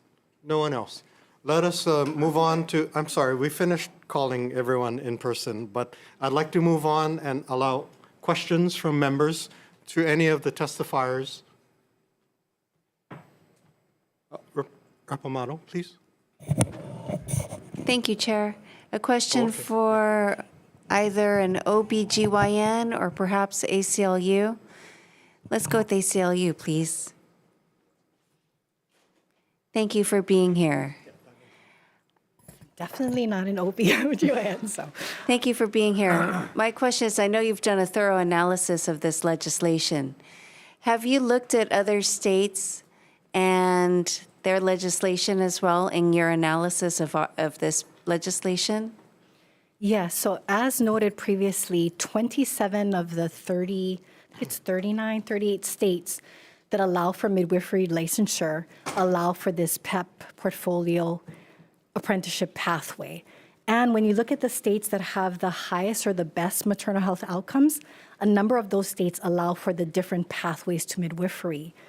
And something that's been brought up previously, and I'm sorry I don't have all the citations in front of me, is that if you look at states and even nationally, the countries and states that have the best outcomes allow for what we call like integrating midwifery and what we call Western or hospital systems. So that's the end goal of where we want to be, but we really need to allow for those choices and recognizing and looking at data, because I didn't hear much data being touted today. I think one testifier mentioned Department of Health, and our own Department of Health said that they weren't concerned about specific outcomes and that it has been meta-analysis showing that planned home births actually have less complications in terms of C-section. So if you look at those outcomes, I think the data needs to be considered in the larger picture. Thank you. One more quick question. Can the training laid out in 1194, can that be attained here in Hawaii? No. No, it cannot. So it allows for the certified midwife and for the certified professional midwife, but for the CPM, they would have to travel out of state and pursue a schooling. I understand that the amount of schools have shrunk. I think it's down to 8 schools, but the prep pathway, which is apprenticeship pathway, they could do here in Hawaii, but they have to take the exact same exam as the person who completes that midwifery school. I see. Thank you. Thank you, Chair. Thank you. Members of Health, any other questions? Rep. Garcia, did you? No. Okay. Proceed. CPC Committee, any questions? Rep. Chiyama. Thank you. For DCCA, Director Ando or her representative.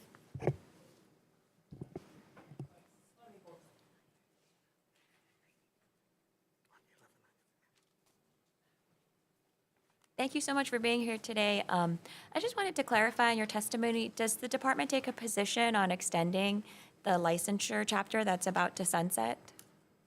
Yes, we do. We clearly support continued licensure of midwives. And so we believe it's important to have something to provide for that continued statutory authority to regulate that. So sunsetting of the previous of the chapter that's currently in place is not an acceptable solution to the situation. We do believe it's important to have continued regulation of midwives. I did want to note, it's very hard for me to sit there and bite my tongue, but as I'm listening to all this testimony that seemed to be very concerned about how this bill would bar Native Hawaiian traditional birthing practitioners. And I don't know if it's the way that the bill sets it out, but it's specifically, as I understand it, specifically that is protected and not part of the definition of the practice of midwifery under the statute. And I don't know if when people were reading the bill, they misread it and thought that it meant that was somehow outlawing traditional Native Hawaiian birth practices that are protected under the Constitution. And so there is a provision, and I kind of want to point that out because I think this may be where there was some kind of confusion. Page 24 of the bill specifically says, pursuant to Article 12, Section 7 of the Hawaii State Constitution, practice of midwifery does not include healing practices performed by traditional Hawaiian healers engaged in traditional practices of palikeiki, ho'ohaunau, or other hanau practices established in existence before November 25, 1892, which may incorporate but are not limited to. And then it goes on to specifically identify certain Hawaiian practices. These are practices that are intended to assist pregnant people during pregnancy, birth, and the postpartum period.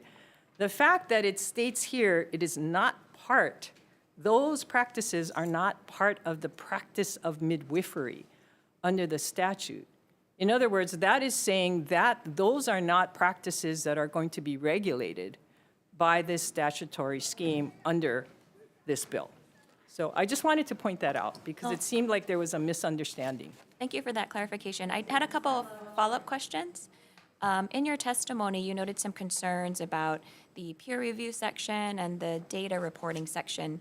And I wondered if the department would be open if we deleted subsection D of both of those to give the department more flexibility to be able to implement those requirements. Is that a alternative? Yes, it would. That would be helpful.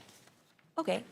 And then last question, I think we've heard a lot of testimony today about the two different approaches between House Bill 1194 and House Bill 1328. And I was wondering if the department had taken a position on which path or language it would prefer.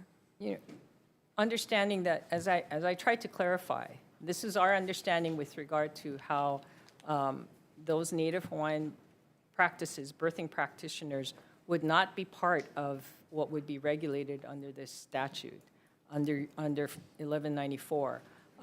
Given that caveat, and given the breadth of what was being exempted under 1328, we prefer the approach that's set forth under House Bill 1194.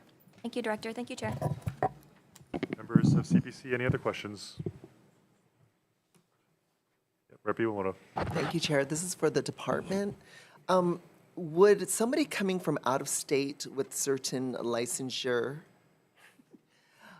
He's the expert. who went through similar training, have the ability to serve in the midwifery capacity when somebody who's locally went through a similar process? And I'm imagining there were a lot of references made to having to travel to the continent to get a certain part of this component certificate or license. When those other states allow for not having to do that part, would their license be, would they be able to get hired without that component? And I'm sorry if I'm, do you know what I'm saying? Is Sure. it? So if I can, I'll try to offer a little bit of explanation on how the licensure scheme works, and maybe that will help clarify a bit. So currently, to become licensed as a midwife here, you need to be certified by a credentialing organization, and that differs depending on whether you're applying to be a certified professional midwife or whether you're applying to be a certified midwife. So that's the main mechanism that we use to determine whether or not a midwife can be licensed here. Some of what was discussed regarding the PEP pathway, for example, the North American Registry of Midwives, which is the body that credentials certified professional midwives, they've instated multiple ways to get credentialed by their organization. I don't know if that answered your question. Yes, and so there, may I, Chair, continue? Do you have a follow-up question? Yeah, I mean, please. just make sure that we're on the same page. Yes, please. Thank you. So, so there could be states that allow for a different pathway that Hawaii is seeking, but we're not getting offered that alternative pathway. So somebody can come from another state and be licensed here, but the Hawaii person, because there isn't more pathways, I guess my concern is, are we disadvantaging our Hawaii, the apprentices and the people who want to serve as midwives? Are we disadvantaging them over other people's pathways to practice in Hawaii? Right. So just as a factual matter, right, I think as the representative from ACLU explained, there are states that do recognize the PEP pathway, for example, towards licensure, and our state currently does not for anyone that was accredited by NARM after 2020. Thank you. CPC members, any other questions? There being none, let's move on to the next bill on the agenda, which is House Bill 1328, DCCA. You can come back.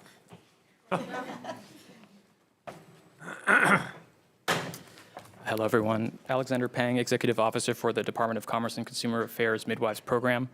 We stand on our written testimony, appreciating the intent of the bill and offering comments, and are available for questions. Thank you. Now, we also have testimony from Esther Brown, DCCA, offering comments as well. Department of Health on Zoom. Please proceed. Good afternoon. The department stands on its testimony, providing comments and a proposed amendment. I'll be here to answer any questions. Thank you. If you could quickly describe your amendment, we have it in written form, but you might want to just go ahead and describe the amendment. Yes, Chair. Oh, also, sorry, I'm Matt Shim from the Family Health Services Division. The amendment is really for the task force. With such a large task force, professionals who are working out in the community in a professional capacity, if two or more discuss topics covered in the task force under the Sunshine Law, they're actually not allowed.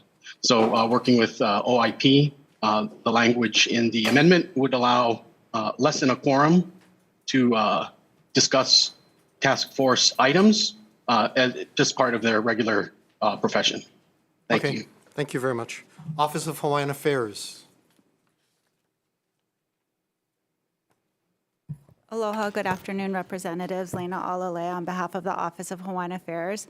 We'll stand on our written testimony emphasizing that we support this bill and oppose the last bill that was heard, primarily due to our concerns that the last bill unduly burdens Native Hawaiian practitioners, given the language of the exemption and the registration and disclosure requirements. And primarily for this reason, we're testifying in support of this bill is the better way to protect Native Hawaiian practices. Thank you. Hawaii Home Birth Task Force and Collective, Christy Dwart. Thank you. My name is Christy Dwart. I'm the chair of the Hawaii Home Birth Task Force and the president of the Hawaii Home Birth Collective. I wanted to share a quick visual of the licensure pathway that we were recently just talking about that is recognized in HB 1328. So basically, what's currently recognized in our law is you go to a college and you take an exam, and then you are given this certificate. The certificate then goes to the DCCA to be able to get a license. The pathway that we are recognizing that is nationally recognized in 70% of states that do licensure. They follow an apprenticeship pathway, which is very extensive. There's tons of skills and education and everything that they have to pass. They take the same exam as our college accredited, educated midwife, take the same exam, get the same exact certificate. Same exact, there's no difference. And this is recognized in 70% of our states. And why is this important? Because 0 of our 41 licensed midwives are Kanaka Maoli. 0. And 1 is born and raised here. Pi'ilani was here. She's trying to get a license, and she cannot because this certificate, which is the same as this certificate, is not recognized. So we're asking to please include this nationally recognized pathway. Thank you. Can I close? Please. In closing, in regards to delegation of unlicensed personnel, that is in our nursing statute. So let's give the midwives that ability to also do that. Thank you. Thank you. Violet Arona.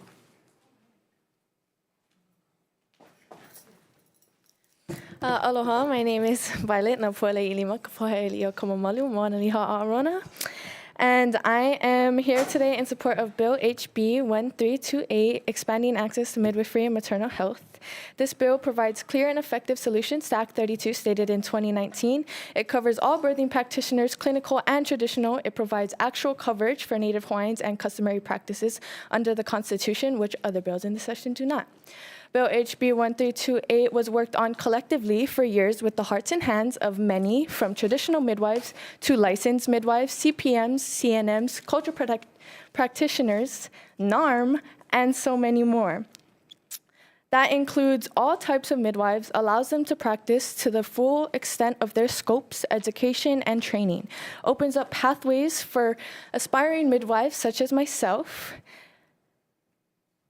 that are actually accessible and comfortable to me. The only pathway now is the MEEK online pathway that is not accessible here in Hawaii and is claimed to be the only accredited and safe course, but most of the casualties here are made by outsiders who come here, mess up, and leave my people to suffer repercussions. This bill returns the PEP pathway, an apprenticeship program that takes the same exact tests as MEEK pathway students. So you are held to a standard and you are held accountable by community, which is how it should be. An apprenticeship model is not only a way for me to stay home, but it is customary where I'm from. Makahana ka ike, oya ka ha'awina ana kupuna. That is the teaching of our kupuna. The best way to retain knowledge is in the doing, in community and conversation. That is the way of my people. We have been in maternal crisis for far too long. We must give our practitioners back their freedom to practice as they've done so for years, and those before them have done since the beginning of time. We must give back the choice and care these families deserve. We cannot continue to put our people in distress. You promised to speak for us, to stand with us, and protect us. So please do so and support Bill 1328. Mahalo. Thank you very much. Charlene Rowley.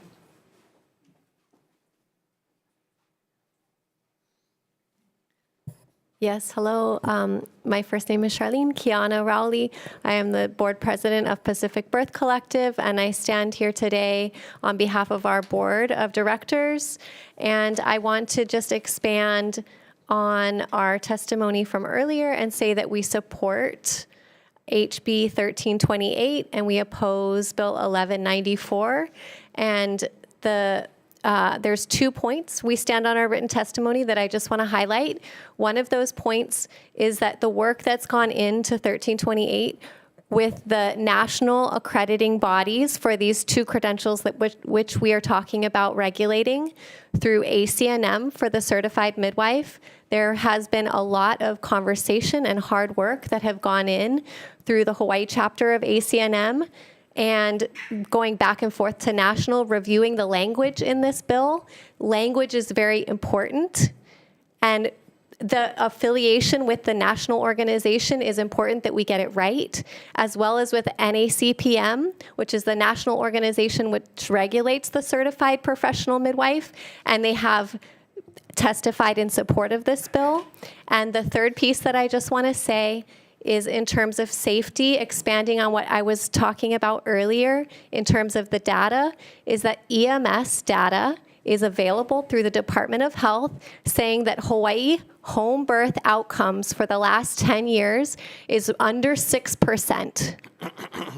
95% of the home birth outcomes are safe, and it's in line with the national standards of what we see for home birth outcomes, even with the exemptions. So the horror stories that you're hearing and the power differential that exists between the medical establishment and out-of-hospital independent practitioners is a very small percentage of numbers, and we know that trauma is also happening in the hospital. So putting these practitioners who are trying to get access to licensure at a disadvantage from mainland providers is unconstitutional. Thank you. And we support this bill. Thank you so much. Thank you. American College of Nurse Midwives, Hawaii affiliate. Not present? Okay, Alana Koa.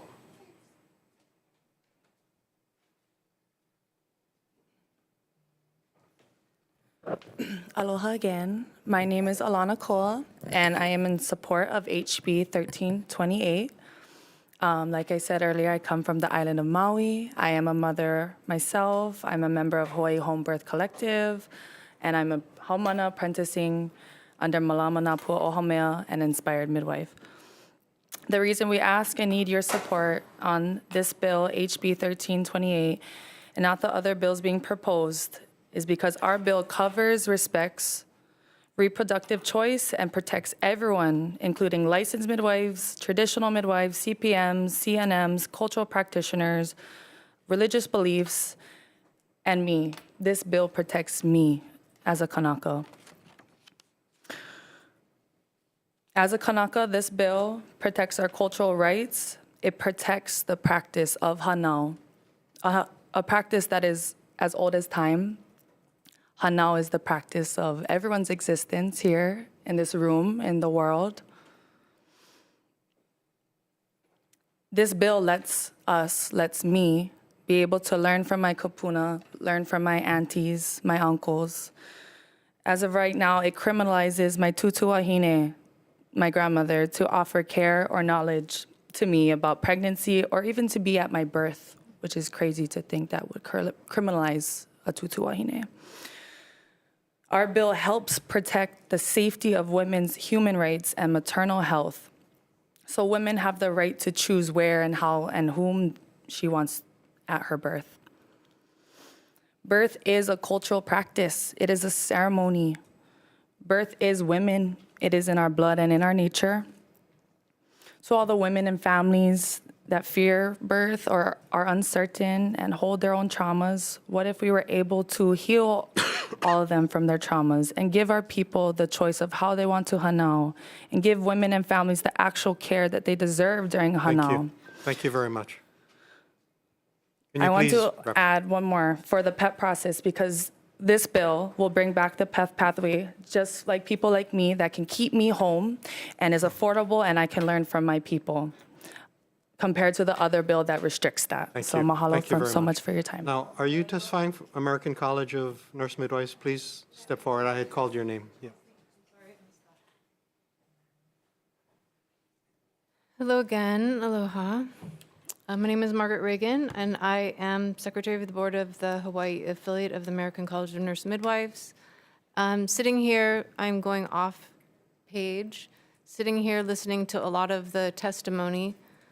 What I feel is lacking is where we will come together. It was at great heartache to discover a second bill was introduced when representatives who were aware of the primary bill did not engage in conversation, though we approached them sincerely. Now we are here before legislators who may not well understand the intricacies of midwifery. I very much appreciated your question regarding, is there a discrimination against Hawaii-based providers compared to outside providers coming in with licenses where they were recognized? I did not hear a clear answer from Mr. Pang. The truth is, there is discrimination, and it should be understood that there is not a single pathway to licensing as a midwife in Hawaii, not as a CNM, not as a CM, not as a CPM. It is not available. This bill could change that.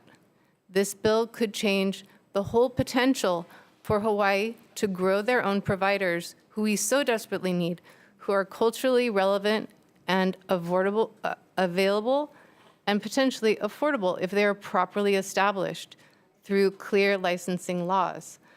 I want to reiterate, which you may not have understood in my background as a certified midwife. I went to school as a holder of a Bachelor's of Arts. I entered a Mastery of Science program in midwifery as a non-nurse student. I graduated Thank you. with the same. Thank you very much. Please conclude. In closing, what to say? You all hold so much power, and I hold you to educating yourself about the intricacies, because we are now held helpless for decisions that will reflect the future. Thank you. Thank you very much. On Zoom, we have Nadine Ortega. Not present. Leah Minton.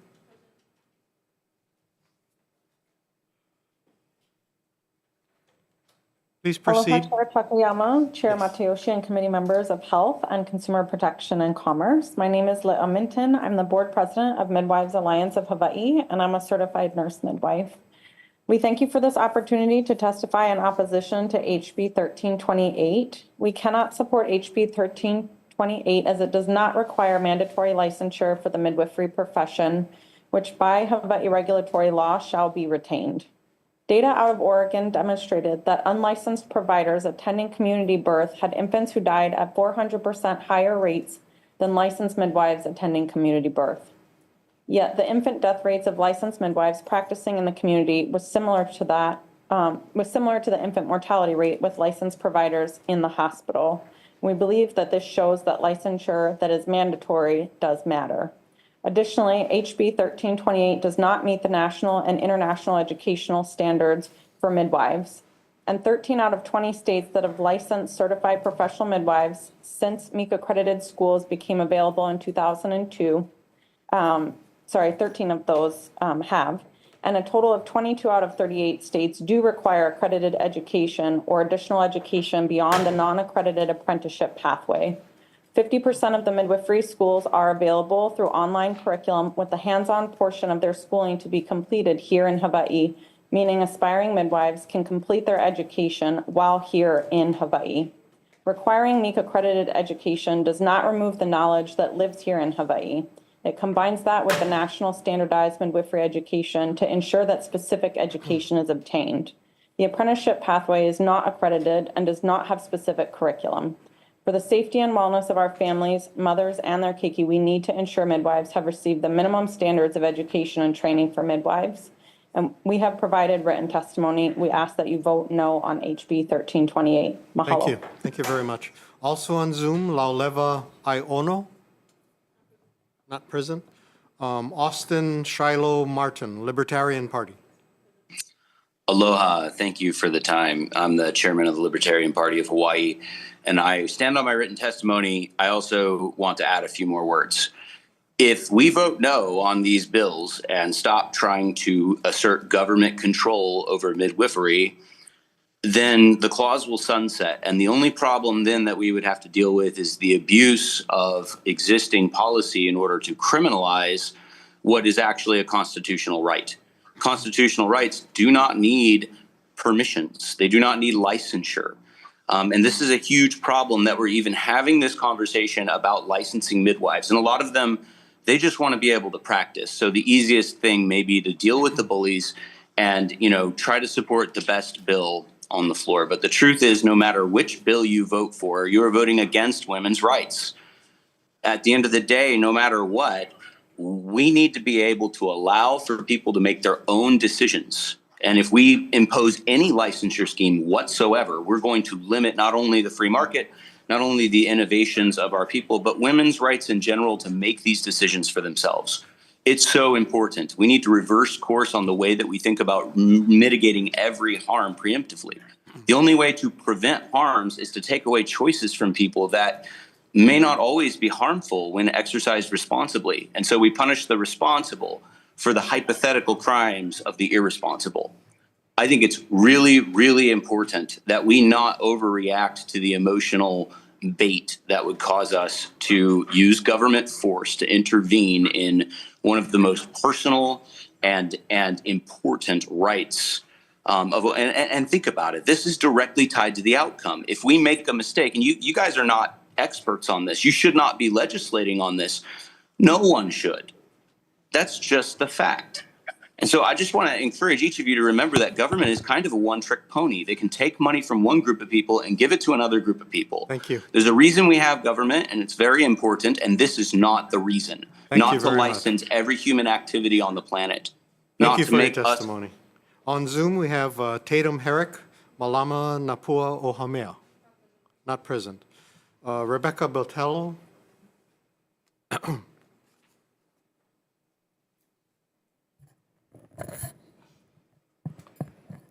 For the record, Pastor Rebecca Botello, proud Kanaka Maoli and senior leader of Birth Believers Group, in support of HB 1328.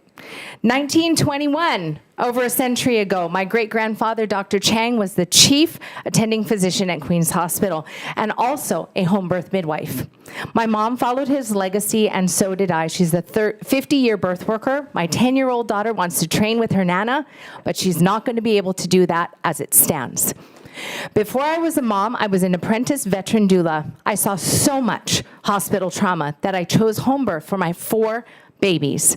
Don't be fooled by doctors who stand up here and want to vilify home birth midwives but refuse to acknowledge their harms that I've seen to my clients for 25 years.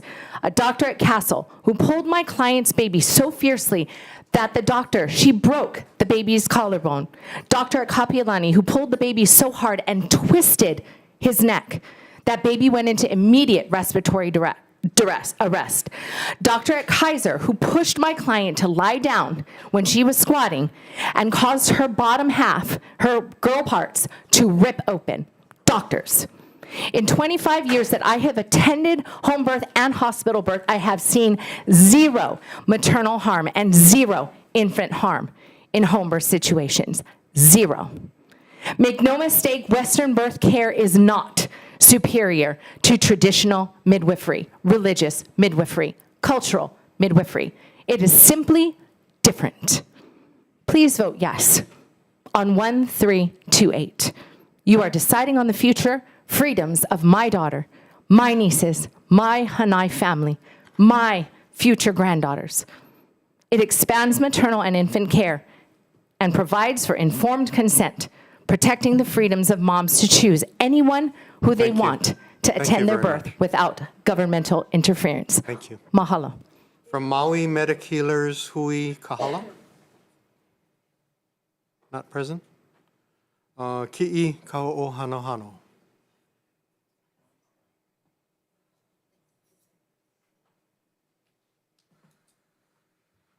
Okay. Sitting there just contemplating. There's 2 minutes and there's so much to share, so much to say, and so hard to get through to folks who don't actually understand who we are. You have your forte, you have your purpose. I was given mine. My purpose is to be a palikiki. My purpose is to continue to perpetuate my cultural practices, not just Hanau, but especially Hanau. To make sure that they continue to exist. This is the only bill that will allow me to do that.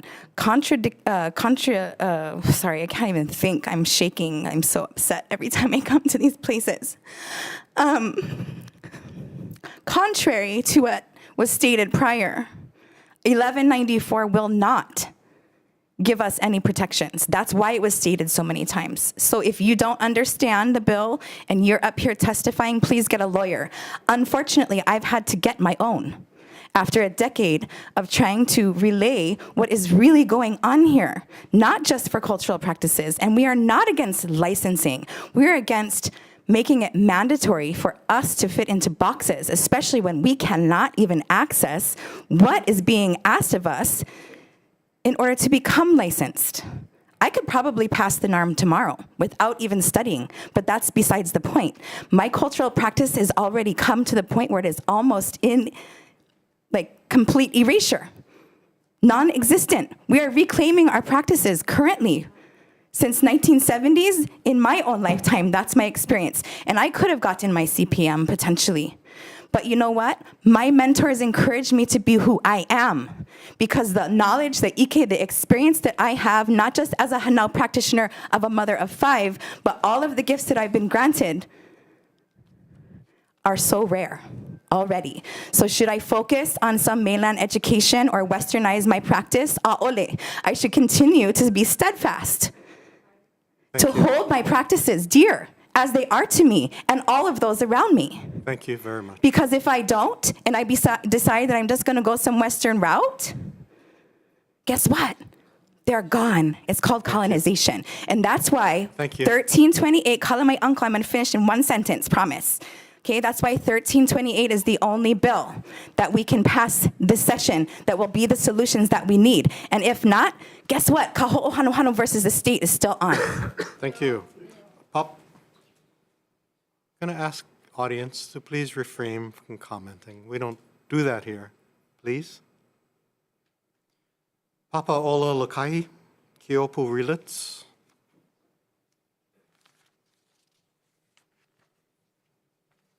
Aloha again, chairs, vice chairs, members of the committee. My name is Keopu Relitz, Director of Policy and Strategy for Papa'ololokahi.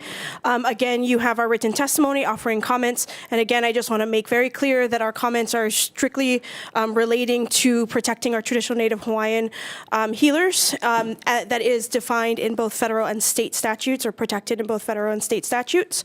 For this bill, if you're considering moving this forward, I think as written, we are okay and we're supportive of the provision relating to exempting Native Hawaiian healers as it is written. But again, here to answer any questions and here again solely on that very narrow focus. Mahalo. Thank you. Michelle Palmer. Present. On Zoom, Jasmine Mays. Please proceed.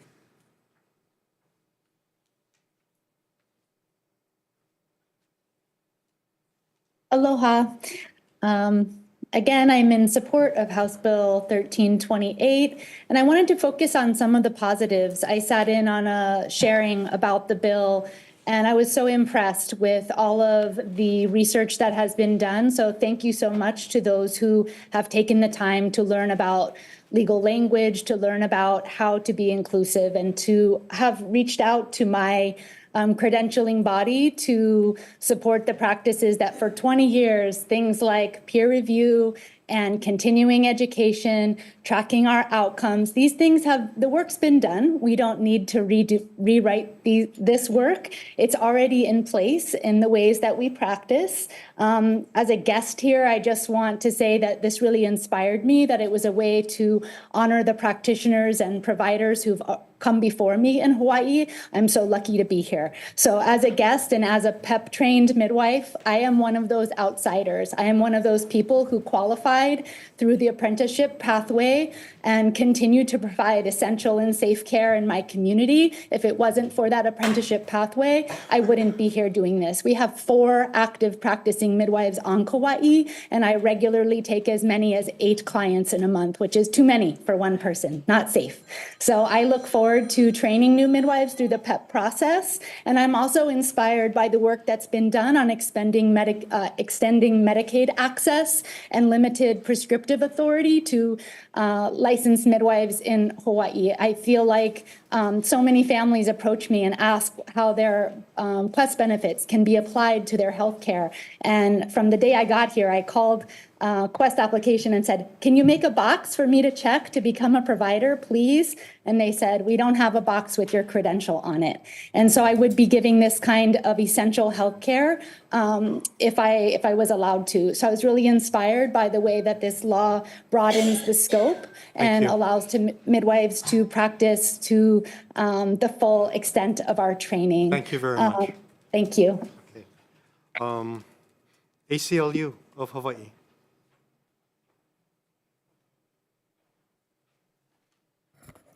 Aloha Chairs, Carrie Ann Shirota, Policy Director for ACLU of Hawaii.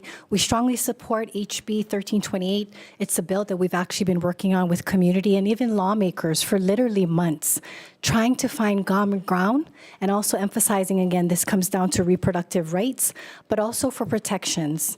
We just want to highlight significant points in this bill, that it allows for 3 pathways for licensure.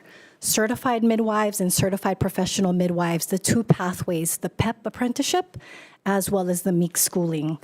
We also have clear and explicit exemptions for Native Hawaiian traditional customary healing and birthing practices, for religious and cultural, for the birth attendant, that we not criminalize doulas, lactation specialists, and Hanai family.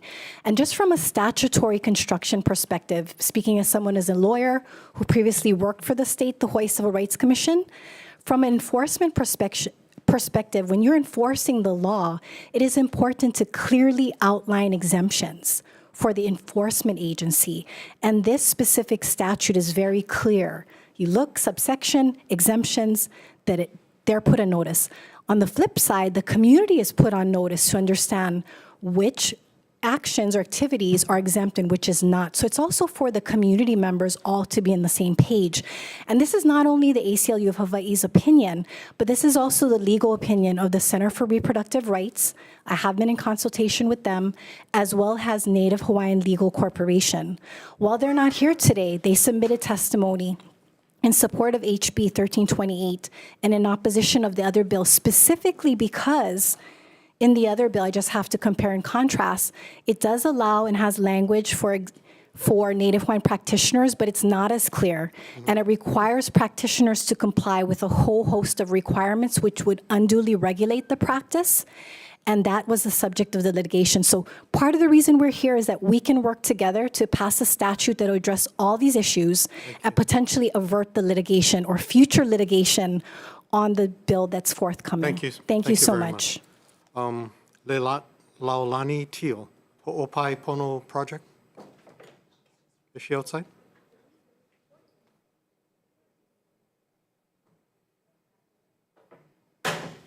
Let's go on. Margaret Reagan, you're back. So one of reasons why you keep seeing me is I'm the only CM in Hawaii. And so I have to wear all these different hats. I get to speak with you now as just a midwife who wanted to practice midwifery in Hawaii. And when I went to the hospital to apply, and where I'd come from, I had worked in a hospital, they would not take, the headhunters were happy with my application. They would not take my application because I had and I keep talking about it, the equivalence had not been established in the statute. And so my only provision was to work outside of the hospital, and that was largely because the bill, like the vision of the bill was for community birth. And I think I hope we can bring back the conversation that this is a comprehensive bill. This is a major achievement that we are on the verge of achieving that will take care of licensed midwives, clarification on exemptions, and reproductive, religious, and constitutional rights. And as a member of the board, and as the only CM, we worked very closely with ACNM National to establish clear language. So there's very clear language regarding what is a midwife, what is a certified midwife, what is a licensed midwife, what is the practice of certified midwifery, what is the practice of certified professional. They're very clear, and this is the preferred language by ACNM National, where there will not be any questions. There'll be congruence. We have worked with advice from NARM, and we've gotten clearance on that equivalent language. And Thank you. you're welcome. Thank you very much. Now, just in case there are people outside who are waiting to testify, you should know that there are a couple minutes delay between us in here and outside. So you should step inside if you're waiting to testify because, as I said, there are a couple minutes delay. Although you won't hear it until a couple minutes from now. Time warp. Okay. Paul Garcia. Okay. Sierra Du. Oh, on Zoom? Please proceed. Okay, thanks. Aloha, my name is Sierra Du. I'm here in strong support of HB 1328. Again, as a mother, I had the privilege of experiencing a home birth with the support of a traditional midwife, and that was very, very important to me in my process. I feel that birth is a very vulnerable experience, and it's really, really important that people get to choose who they birth with. This is a human rights issue. I absolutely believe that it's incredibly important to mitigate trauma. I also had experienced going to the doctor as well and trying to speak to them about having a home birth, and they didn't even want to hear about it. I felt that they constantly were telling me that that was an unsafe choice, that they were making me feel irresponsible, and it honestly felt like bullying. I do not feel that the medical system and the Western medical system is very educated around home birth, that they do not even know about these choices. And I believe that every woman should be provided and educated around the choices that they have. And the fact that this bill comes from the community, that there are many people that have participated in creating this over months and years, midwives, cultural practitioners, lawyers, organizations, and it is very inclusive to allow the practices and the approaches that are going to meet different people's needs is really important as well. There is no evidence that restricting any type of midwives makes anyone safer. It only will force practices underground, which will actually make everyone more unsafe. Thank you very much. So, mahalo. Thank you. Also on Zoom, we have Christelle Sharcott, not present. In person, Penelope McKenzie.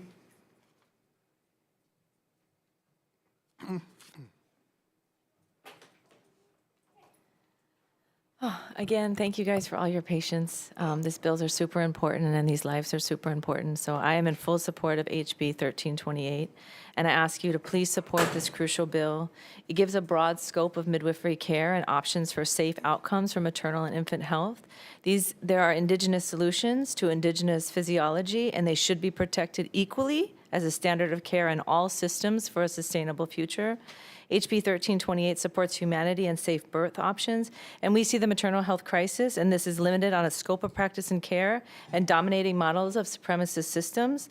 Before 1920, there were thousands of midwives. There were midwives in Hawaii, and they were on the continent.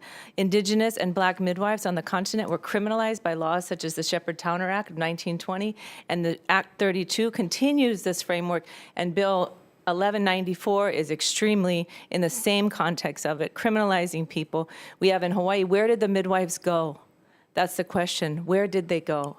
They went underground. They became criminalized and fearful of a Western medical system that is meant to hurt, to discriminate, and dismantle actual care systems. So we must support bills such as HB 1328. And the fact that there's zero Kanaka Maoli CPMs, like this is alarming. Why is this? We must look at this, and this bill has been written by so many people, and the PEP process.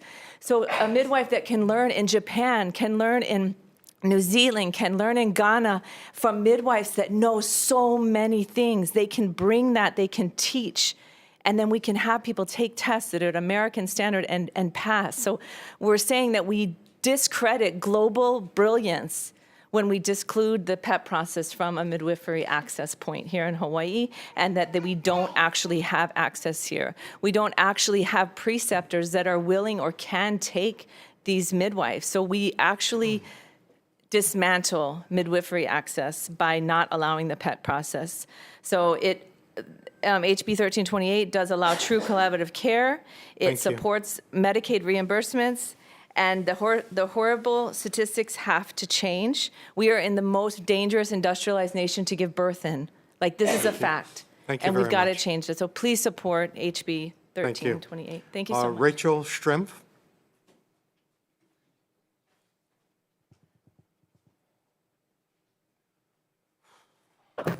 Aloha again. My name is Rachel Cornell Strumpf. Again, the first licensed midwife under 457J.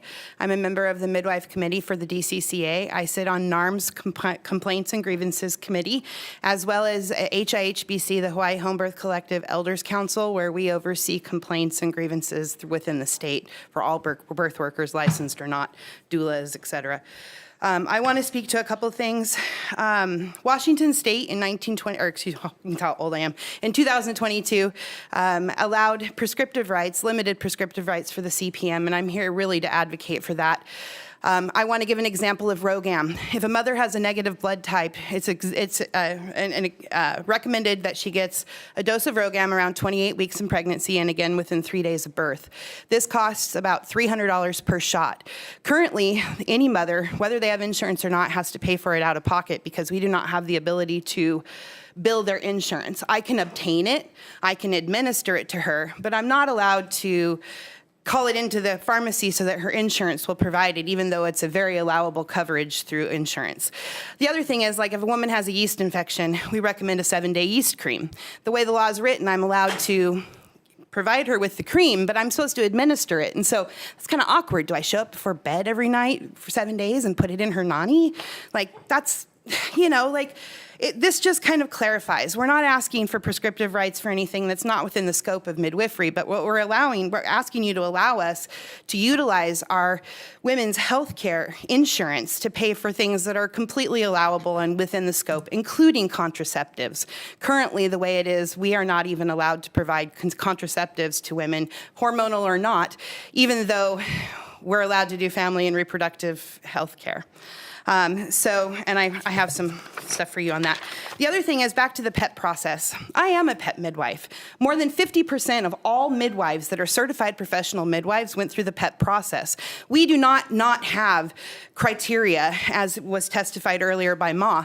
We have a very extensive thing that you can all look up. Go to the North American Registry of Midwives, look at the PEP process application, and see the hundreds of pages that we have to fill out, where we have to note every single skill that we have is signed off by our teacher, our preceptors. And the preceptors are here in the state, but our hands are tied because currently the exemptions don't cover our students. Our students have to be in a MEEK program, and that does not allow for the PEP midwives. Thank you. On Zoom, we have Manuela Arango. Please proceed.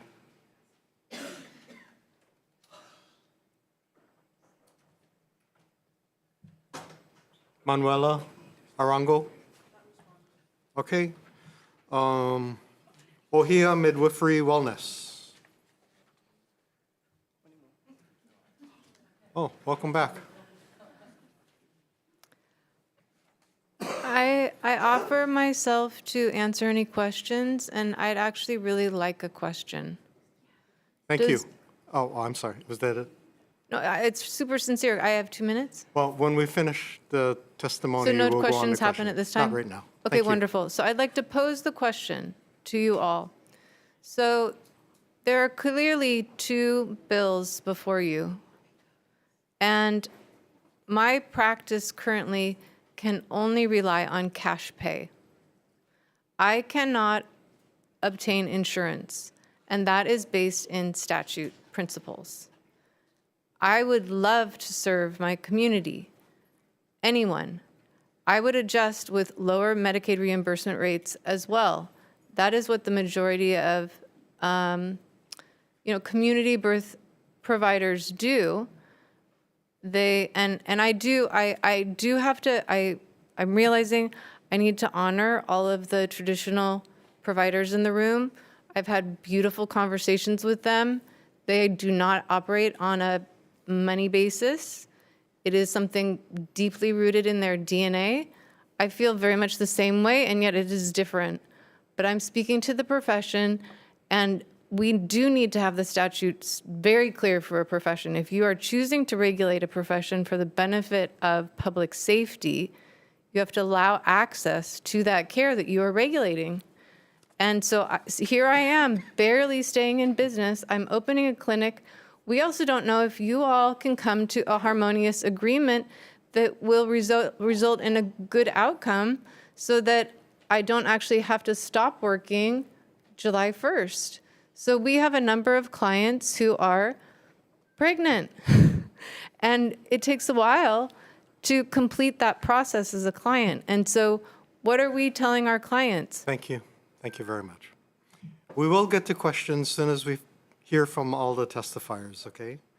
Kehaulani Avakoli on Zoom. Please proceed. Aloha and mahalo for your time and consideration. My name is Kehaulani Avakoli, a mother, Native Hawaiian and birth worker in my community for almost 10 years now. I'm in strong support of this bill, HB 1328. We are in Hawaii, so I'd expect those that are representing us in Hawaii will be interested in our own cultural practices, knowledge, and needs, as continuously stated. Hearing the fact that there are 0 Kanaka Maoli licensed here should be a huge concern for everyone. Has anyone ever thought why? And how can we support the matter? Comparing us to other states and standards in America is where so many of you have gone wrong from the start. Hearing from foreigners who are not from this land sharing how they had the privilege to certify this or that way is truly frustrating. If you are so entitled to think your way is the only way, maybe you should consider practicing and supporting your own homelands. Let's try to consider others so that we can all come to a solution and thrive as a community. It should be affordable and accessible for our people to perpetuate healthy birth practices in the way that we see fit, just as the PEP pathway entails. I have worked with a lot of these PEP professionals and in the hospital, and I will tell you that these traditional midwives exceed the expectations and are very skilled and safe. You can't quite say the same with other certified midwives. Please vote yes for the significant bill, HB 1328. Mahalo. Thank you. Also on Zoom, we have Caitlin Reposar, not present. Kelsey Amos, please proceed. Hi, this is Kelsey Amos, testifying as an individual who has had 2 home births. I am in support of HB 1328. I admire a lot of things about it. I mahalo everyone who worked to develop this bill. It seems like it was a really intensive and exhaustive and smart effort. I just want to call out that I really appreciate the home birth task force that it would create. There are really rational, smart reasons for choosing a home birth, and I think home births have been on the rise, if I'm not mistaken. If you want a low intervention birth, that is a birth where you let the physiological process of birth to unfold, it is more likely that you're going to get that in a home birth than in a hospital situation. Hospitals are designed for interventions, and maybe they should be, because that's where you can get interventions. If you want to try to avoid a C-section, I think the likelihood of that is higher with a home birth, and it is okay to want to pursue this. Moms will do just about anything for their babies, but they shouldn't have to undergo, major abdominal surgery or kind of be pushed in that direction by the providers. So just to provide some context, these are some of the reasons why people choose home birth. And I was very frustrated in choosing my home birth that it was an either or dichotomous situation between these two sides that seem to hate each other. I would like to see communication and collaboration. And to me, the first step is definitely ending measures that criminalize the cultural birth workers or birth workers who aren't licensed in a particular way, expanding access to that licensure. So PEP makes a lot of sense to me. That's like a no-brainer that we should have more opportunities for more midwives and more service providers, because that's what Hawaii needs. The midwifery model of care in Europe is very effective from what I hear, and they just have so many more midwives, and that's what we should have too. So that's what I wanted to share. Thank you. We should be working this all out. We should be working together. We should be trying to make this safer instead of arguing with each other about who's endangering who. And HB 13.8 takes concrete steps to do that, whereas the other one just makes it more difficult for the people who aren't supported by licensure. Thank you very much. So it doesn't help at all. Thanks. Also on Zoom, we have Nara Boone, not present. In person, Katie Verhey.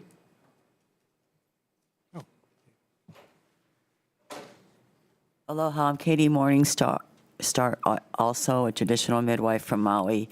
And I'd like to say that since I practiced in 1981, we were just doing births. And so this bill that has come forth has been a long time with so much hard work from these younger girls in this task force and everybody that's doing what they're doing. And this is the bill that we want to have pass. This is a bill that's going to help Hawaii. The midwives from long ago are gone. The Ozark midwives, the Black midwives, the Native American midwives, the Hawaiian midwives, they got wiped out a long time ago with no direction of where they were protected. And you're trying to protect midwifery, birth, reproduction rights right now for your children, for your grandchildren and your great-grandchildren. We've only got the islands, and this bill is the one you really want to look at. This is the one they've worked so hard on. And this is the education that everybody's needing. And so it's a no-brainer. Just look at this one, read it. It was hard for me to understand. And I'm a birth girl, I'm a birth worker. But this bill it's honest, it's real, and it's there to protect the people. And that's about all I can say. I'm not that smart, but I am a good midwife. And I am a traditional midwife. I love herbs, homeopathy, chiropractor, acupuncture. I love psychology. But I didn't learn from going to school. I learned being here on the islands. And I learned from my own family who had midwives in 1930, from the Ozarks, from the Southwest, from St. Louis, Missouri. Midwifery was real. It was always there. It was nothing like I thought I couldn't be a midwife. There was no law that said I couldn't be a midwife. I just wanted to be a midwife. It was in me to be a midwife, just like it's in these girls, or any girl, anybody that's higher advanced than me, the doctors, and Mr. Martin here, who knows so much about Hawaii and the culture of what we're trying to say, you guys. We're all in this together. We are a rainbow culture. We are the rainbow people. Come on, Thank you. Yay for us to be here together. Yes. Aloha. Thank you. On Zoom, we have Adair Ezine Dawson, not present. Pua O Eli Ili Kelsey Pinto. On Aloha. Zoom, okay. Thank you. Yeah, Pua O Eleli Pinto is my name, and again, a Native Hawaiian cultural practitioner around birth. And I support this Bill 1328 because, like ACLU and Native Hawaiian Legal Corp, as well as the Center for Reproductive Rights, all lawyers, they have heavily drafted or helped with the assistance of drafting this bill, and I feel way more protective as a Native Hawaiian cultural practitioner inside this one. I do not feel discriminated against like I did in 1124, the previous bill. And so I would please support this bill. If we have to choose just one, be the one that is more clarified, more supported by many legal support, and so that we don't have to keep going back to the courts to fight for legal protection. And, you know, it's interesting that the other bill says that they are in support of Native Hawaiian legal rights, but why is that not reflected in the language? And why is it so discrepancies? And so the fact that OHA and so many other ones are supportive of this 1328 bill, can we please put one that is more clarified and has been more supported by a wide range of organizations, and not the other bill that for some reason is spouting organ data that is saying 400% more in deaths than non-licensed providers. That is not accurate. That's not Hawaii data, and we have been putting forth Hawaii data that does not depict our home birth and our out of licensure practices to be as dangerous as the organ data is. And so thank you for your time, and I hope that you can support this bill and to be able to protect the people that is representing and that we're testifying as Native Hawaiian practices, that we feel protected in a specific bill and not in another bill. So thank you. Thank you. On Zoom, Carrie Kwan, not present. Jordan Hawker, not present. Erica Fantop. Aloha. My name is Erica Fantop. I'm on the island of Maui. I am a student and pursuing currently the apprenticeship program, and I am in strongly support of House Bill 1328. I feel because we have such a variety of midwives that have constructed this bill, it's covering everybody. It takes care of everybody. And at the end of the day, everybody's focus is on mom and making sure that we have safe and beautiful births.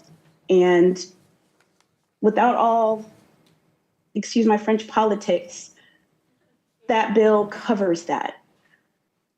And creating choice for moms. They have the right to choose whoever they want. And giving us the ability for those of us who want to become midwives to pursue that path. Because right now, we can't. And yes, there are MEAC schools, but those schools are not cheap, let me say. And to be able to have the ability to learn, I personally I learn on the spot, not through books. Yes, it's good to read the books, but it's actually to put that knowledge into effect makes a world of difference. As you can see, is how many midwives that we have that come from the PEP process. So I am total support of this bill because it gives me the opportunity to serve my community. It gives me the opportunity to stay here and support my community. Thank you. Thank you. Also on Zoom, we have Christy Kalama. Please proceed. Aloha, mahalo. Can you, let me see, sorry, 1 second. We can see you. Okay. We can see you and hear you. Yes. Mahalo, mahalo. Okay, so I am here in full support of HB 1328. So I've just chosen to use my time here today to just mahalo our cultural practitioners, birth supporters, midwives. I'm here to offer my gratitude and my held reverence for all of you and all of your gifts. Thank you for being members of my community and for caring deeply for your kuleana, your community. Thank you for your strong spirits, your upright backs, your open hearts, for your deep listening, for your check-ins that don't stop after birth.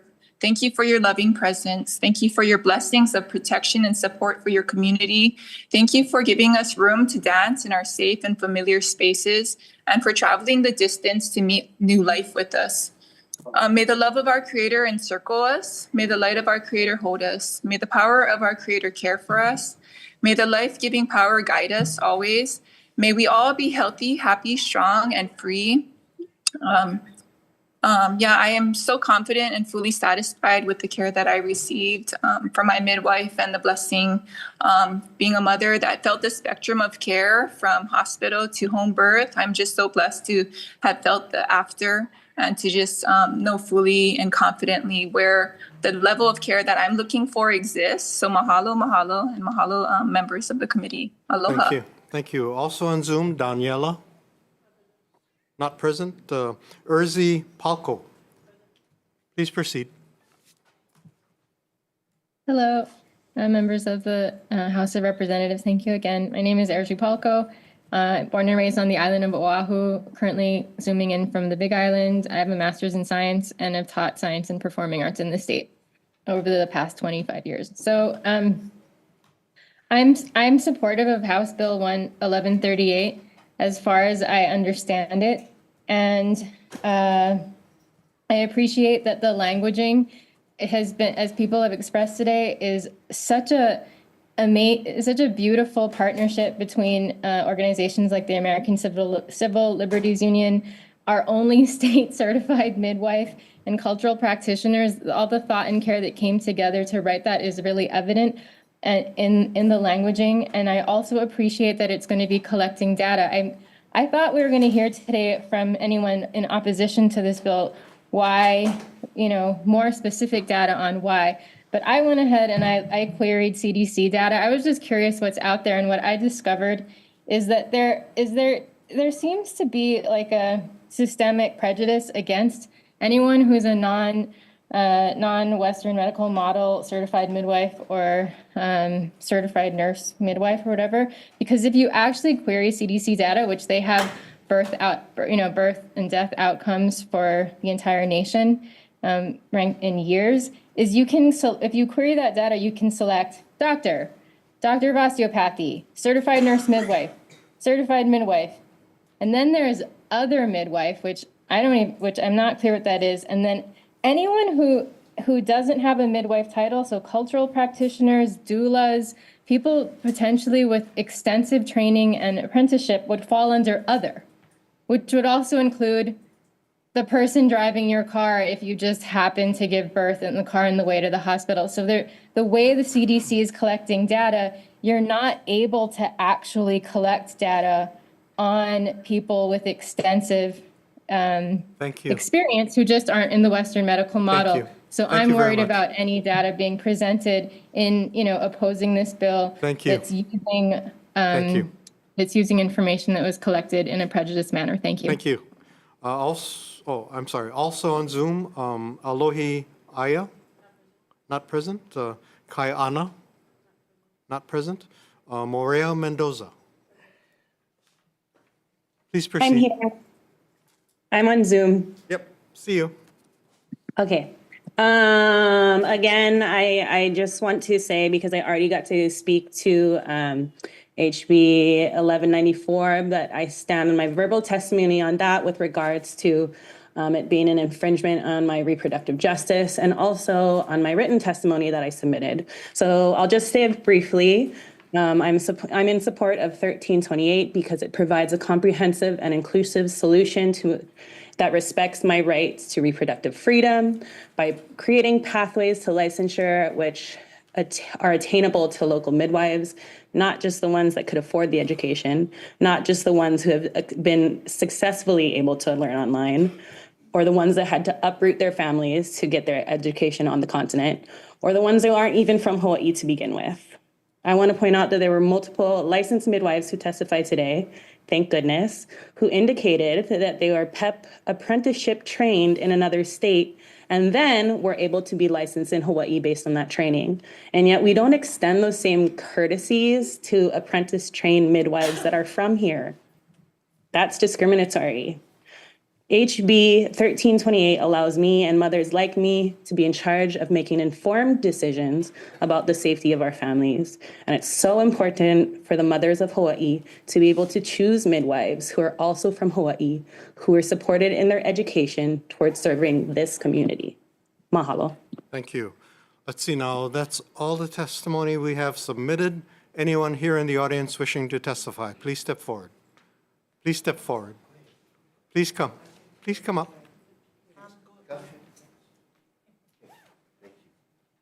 Short prescription.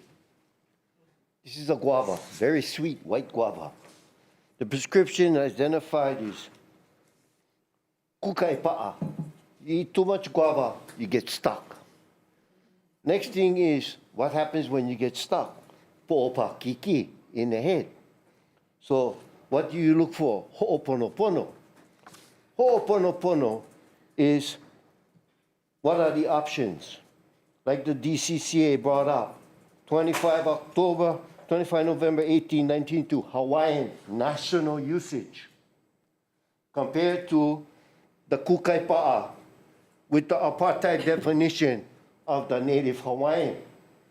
Where can you go? What kind of remedy to have the flow? You can recognize the international treaty obligations. You have that freedom to do that. It's up to you to take the medicine. So this is a prescription so you can unlock your mind, so you can open up your heart, and we can start having lokai, unity, and understanding. Okay? So I think I will cover my stuff. And going back to what was my reservation, my reservation is with respect to Hawaiian national usage. Okay? We can go there. We can do that. It's not every day when you have the opportunity to do that so clearly, when we can bring and preserve each other's life force and the hanau.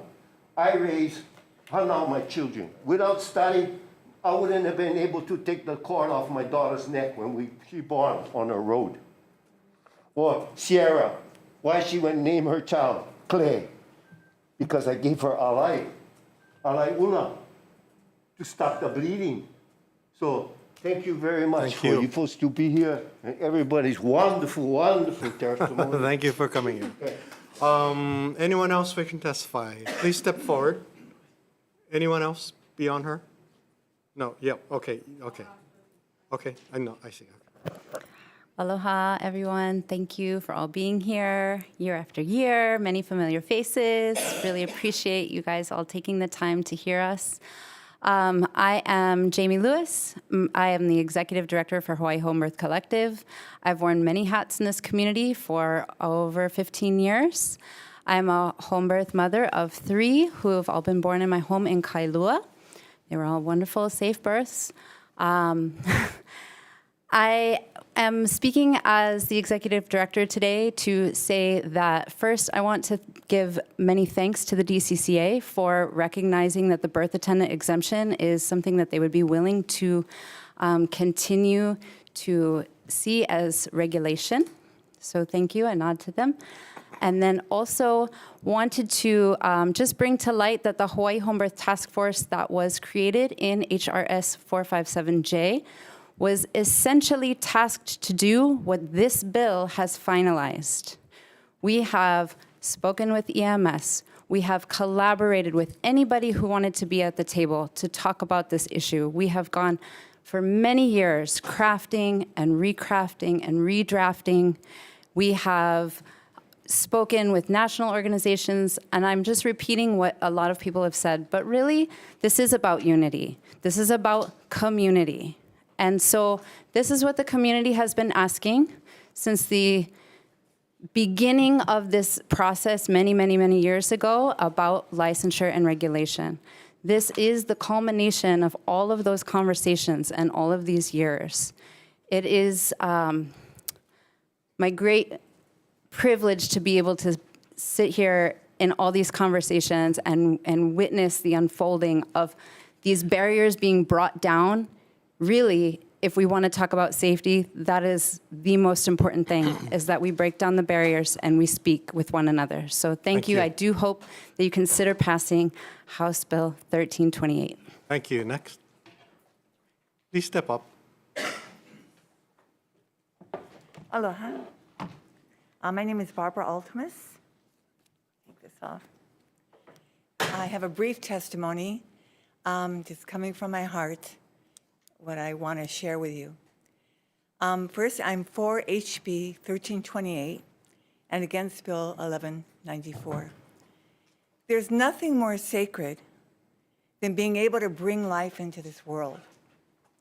As a woman, we need to feel safe and connected with our caregiver and with the baby coming out of our womb. It is our choice and our responsibility. And in choosing to have a midwife, we're able to feel connected with culture, language, spirituality, and values. No entity or government has the right to take our choice from us to how we give birth. I had my daughter with a midwife, and although my labor was considered to be very, very long, in a hospital setting, they would have induced labor. In my case, the midwife monitored and helped me to feel safe and secure, and I had my daughter naturally and with great joy and health at age 40. I would also mention midwives have been thankfully taking care of women in rural areas where there are few or no facilities and have been bringing babies into this world since time immemorial. And we know in these islands that from Molokai, it's difficult to even come over here. What if you're going to have a baby? Not having midwives there, not having the care that people need in the more rural areas, and especially in areas that are having difficulty bringing over emergency medical patients. Thank you. What is the answer? Midwifery. Thank you. Thank you very much. Next. Aloha again, committee members, and mahalo for having me again. I'm Laulani Teal, and I am a cultural practitioner. I am criminalized by this, by the current law and would be by 1194. I'm in strong support of 1328. And I do want to emphasize what a comprehensive amount of work, I know people have said it, so has gone into this, years of work of so many different practices. You know, my sister Margaret over here, who is a CM, is the most medical possible of the licensed midwives under this section. And, you know, I am as a traditionally trained la'aulapa'au, who is like way on the other end, and we have worked out the things that need to be worked out to realistically provide for the needs of not only our people, but also the community that we work in and that we know. I'd love, at another time, I'd love to talk about the other side to those horror stories because I've seen them, but I don't have that time right now. So what I would like to say is that we need to look at actual, the actual data. And when I want to say that it's really simple. In addition to being a traditional cultural practitioner, I also have a master's degree in public health. My kumu in that, my mentor is Dr. Richard Kekuni Blaisdell, who I love and, you know, carry on his traditions daily. And what he said was that the main problem that Hawaiian health faces is a lack of ea. It's a lack of self-determination, you know, and that's under the root of all of our different maladies. So we need to look at what actually empowers that ea, that self-determination for our community. And we also need to look at what has worked and what hasn't. We've had 5 years of licensure, and in that 5 years, it hasn't stopped any of the things that people are worried about at all. And has not, what we have seen is we've seen the emergence of these beautiful lahaina, young student midwives. And I just want to really mahalo them for being here. And I know it's hard. Thank you for your testimony. Thank you very much. But these are fire survivors who have taken up this calling. And Thank you. I ask you to support them, please, Thank and you. support 1328. Thank you so much. Anyone else wishing to testify, please step forward. Just want to say, Lehana Strong, and me being Ali Nui, my third great grandmother, Teresa Wanala'a Nui, and my third great grandfather, Robert William Kalaniapo Wilcox. I come and descend from Maui bloodline, Maui Kingdom. My name, Kahiki Kala, comes from Keo Nui, which is before Kamehameha. And I am in support of this bill, opposed to the last bill. Don't ask me the numbers, I forget already. But anywho's, I am in representation of the royal family of Hawaii, and I am in support of all these midwives here and every petition made. Because why? Ali Nui was born the old ways. Yes, westernization has come and did what it could for us, but we have seen the pros and cons, and I am in agreement with them. And that's all I Thank have you. to say. Any more testifiers? If not, members, questions, starting with the Health Committee. Chair? CPC Committee, any questions? Rep. Iwamoto. Sorry, we're power testimony. We're going to questions. Okay. Rep. Iwamoto, go ahead. Thank you, Chair. I have a follow-up question for ACLU. So you mentioned listing exemptions. If we don't have explicit exemptions for religious and cultural birthing practices, what's the harm? The harm is that individuals who are practicing their religious cultural beliefs relating to birthing practices can be subject to fines, so monetary fines, as well as criminal penalties. The way that the statute is set up, that they could be subject to a misdemeanor, which is a criminal record, which means that would stay on someone's record. There's collateral consequences. That could be a barrier to housing, jobs, etc. But it also would have an infringement on the practice itself. It would have a chilling effect. And I think that we're so kind of hyper-focused on this context of midwifery, but I think if we zoom out, we need to think about just our everyday medical decisions. The idea of bodily autonomy, deciding what medicine to take or not. By analogy, if a patient or someone in your family is diagnosed with cancer, some people choose the chemotherapy, immunotherapy. Some people choose prayer, homeopathic. Some people choose a combination of all of the above. But without a clear, explicit exemption, it's not clear to the community, it's not clear to the enforcement agency who might be practicing these practices without a license and subject to criminal penalty. And I just want to point out, I don't know if it's been mentioned, but in our current nursing statute, there is an explicit exemption for religious practices. And so the exemption that's written into 1328 essentially mirrors some of that language. So it already is in effect. And we would never think about criminalizing someone because they went to a pastor, someone in their community, to pray over them and to choose prayer over chemotherapy. But yet, for some reason, when it comes to maternal health care, we believe that we know better than the person who's giving birth. And I think that really is rooted in patriarchy and sexism. And so we need to think about, we have a Hawaii Constitution that protects the right of women, but also that we have that we do not engage in sex discrimination, and really allowing birthing persons to make these choices and recognizing that there will always be risk for any decision that we make, but that it is up to the birthing person's choice. Thank you so much for the question, Representative. Okay, members, any further questions from CPC? Okay, hearing none. Chair. Okay, members, we'll go on to decision making. I'd like to first of all, thank the testifiers on both sides of the issue on both measures. I know this is a very emotional issue for many of you.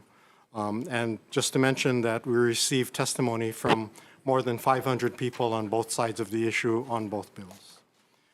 With that, I'd like to first take up House Bill 1194 and move it forward with a House draft that incorporates elements of the testimony received as well as some elements of HB 1328. First, I'd like to adopt some technical, non-substantive amendments for clarity, consistency, and style. We'll defect the date to July 1st, 3000 to ensure a continued discussion of this bill. I'd like to add a purpose section at the very top of the bill. I'd like to adopt all the amendments suggested by the American College of Obstetricians and Gynecologists. I'd like to adopt the amendments proposed by the Midwives Alliance of Hawaii except for the scope of practice, and note that surgery and discharge from hospitals are for certified midwives only and should be under subsection B. And we will not take the last suggested amendment from the Midwives Alliance. We want to keep in the current exemption for family members under HRS 457J. And to address concerns from Papa Ololakahi, the Native Hawaiian Legal Corporation, and others we've heard around the exemption for Native Hawaiian traditional practices, we'll do the following. On pages 16 to 18, delete the disclosure form. On page 26, we will add 2 exemptions for Native Hawaiian practitioners under HRS 457J, that nothing in this chapter shall be construed to prohibit traditional healing practices performed by traditional Hawaiian healers pursuant to the Hawaii State Constitution, or traditional healing practices performed by traditional Hawaiian healers as recognized by any council of kupuna convened by Papa Ola Lakahi. On page 24, lines 5 through 13, revise the exemption for Native Hawaiian practitioners to be more broad, to read that the definition of practice of midwifery does not include traditional healing practices performed by a traditional Hawaiian healer pursuant to the state constitution, or performed by an individual who has been recognized as a traditional Hawaiian healer by any council of kupuna convened by Papa Ola Lakahi. Next, to address DCCA's testimony, we will delete sections on peer review and on data collection. And also on page 22, add a definition of accredited birth facilities. Further amendments on pages 1 through 16, delete the word license in front of midwife. On page 26, add back exemptions for certified midwives and any other licensed professional performing work within their scope of practice that overlaps with the practice of midwifery. Also, we will add requirements for initial licensure and renewals that a midwife must have hands-on training for basic life support and neonatal resuscitation. On pages 34 to 35, for renewals, require that each licensee have CPR training and neonatal resuscitation training. Finally, on page 34, lines 3 to 5, add accreditation by another nationally recognized accrediting agency approved by the U.S. Department of Education. With that, members, any questions, comments, concerns, starting with Health Committee members? Can we go to, please, Representative Ichiyama? Thank you, Chair, for the recommendations and for the work being put in on this measure. I just wanted to clarify, you said delete the sections on peer review and data collection, or is that to delete those entire sections, or just the department's requirements under subsection D that? Oh, thank you for the clarification. On going back to the DCCA's testimony and address their concerns, we would delete sections on page 5, lines 7 to 8, delete subsection D to give DCCA flexibility on enforcing peer review. And on page 16, lines 8 to 9, delete subsection D to give DCCA flexibility on enforcing data collection. Thank you, Chair, Is for the that clear? clarification. Thank you. Okay, thank you very much. Any other questions, comments, or concerns, members? If not, Vice Chair for the vote. Oh, I'm sorry. Rep. Who am I looking at? Rep. Martin? Yeah, sorry. I just wanted to share my appreciation for the very broad Native Hawaiian exemptions. So now basically anyone of Native Hawaiian descent can practice in any way with no required forms, no no state standards on their practice. In addition to that, people who are not of Native Hawaiian descent, should they choose to go through Papa'ololokahi and receive training by a recognized Kapuna Council, they could also participate. So I just appreciate those broad exemptions. Thank you. Any other members? Representative Garcia. Thank you, Chair. Just want to note that there was about 75 pieces of testimony in support and over 316 against. Just for the record, thank you. Thank you. Members, any other questions, comments? If not, Vice Chair for the vote. Thank you, Chair. Members, voting on House Bill 1194, Chair's recommendation is to pass with amendments.